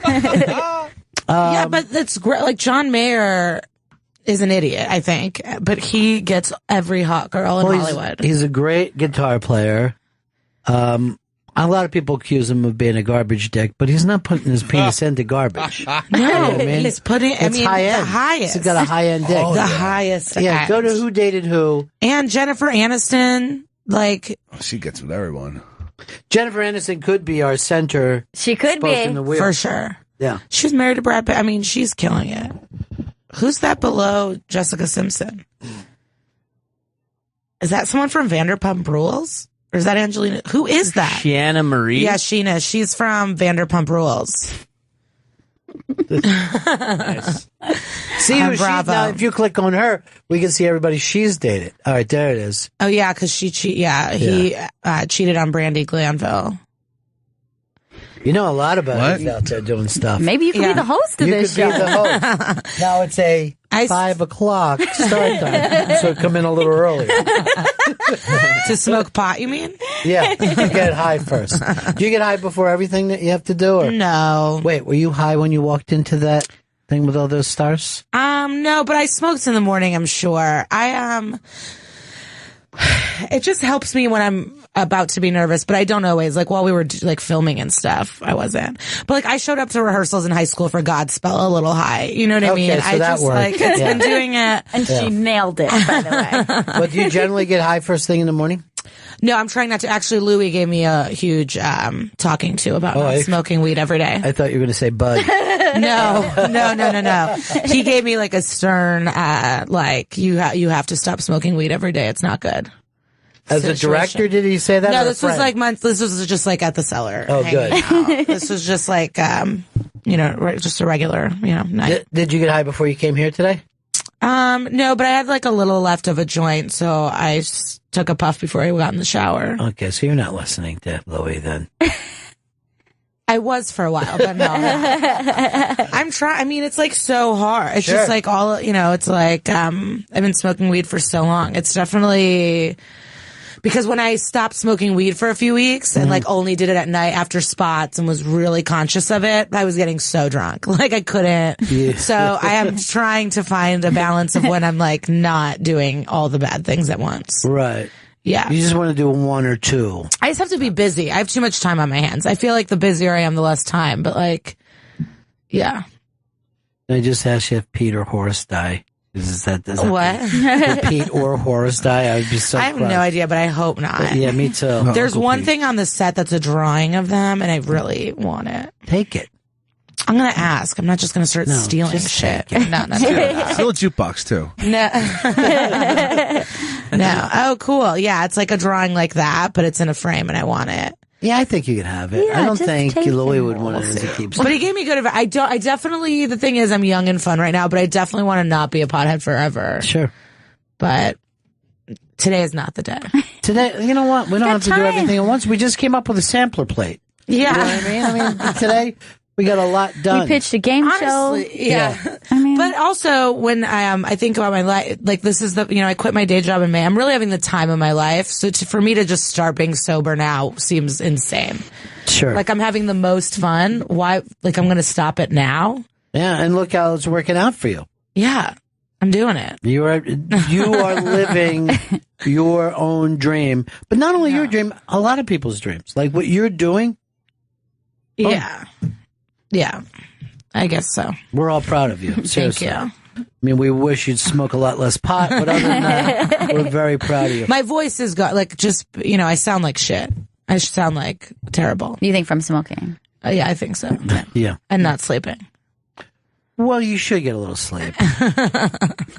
Do you have a steady person in your life right now? No. See, that's what happens. Oh, if you don't have... Yeah, if you have that steady person, you end up staying home more nights than you... I would never stay home, though. I want to do... I do comedy every night. after comedy. Yeah. I mean, that's your work. You got to go out. Yeah, my cellar spots are usually late. Like, my spot tonight's at 12:30. Mm-hmm. So, I'm usually out late. All right, we got to wrap this up. It's great to see you I don't like that we ended on such a boring note, though. No. That was the best note of all. I want it to be a little more fun. Do we have a second? I mean... Yeah, why don't you do this? Give us a spoiler from Horace and Pete. I don't even know. A big one. Yeah. I don't even know. I have no idea. But it's exciting. How about Chris, bring something up. I don't want to leave everyone thinking you know I'm what? boring. Chris is big on Periscope right now. Yeah, big time.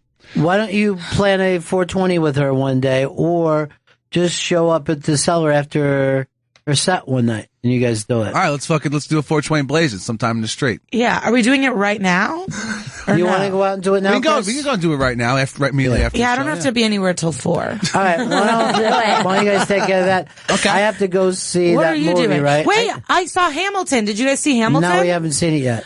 You gotta go. Yeah, it's worth it. I don't have $5,000 to go see. Not $5,000, but you can afford. What is it? You can spend $600 on a ticket. Oh, sure.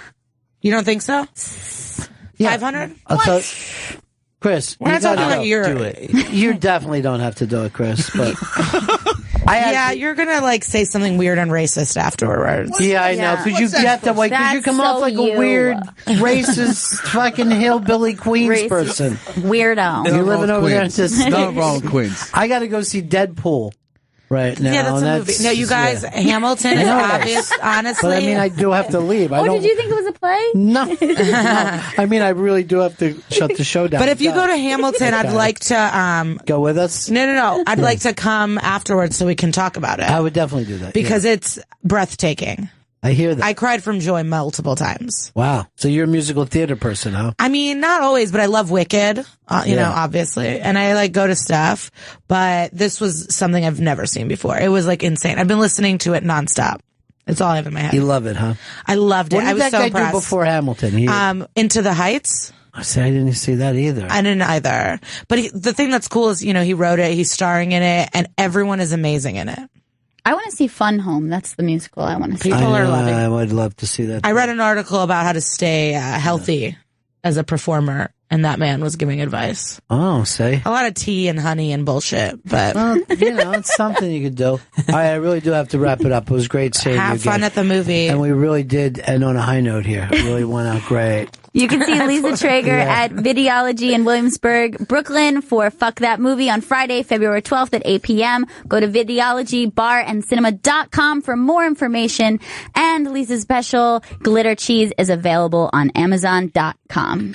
That's it for us. We'll see everybody again in 1974. Ladies and gentlemen, the evening is over.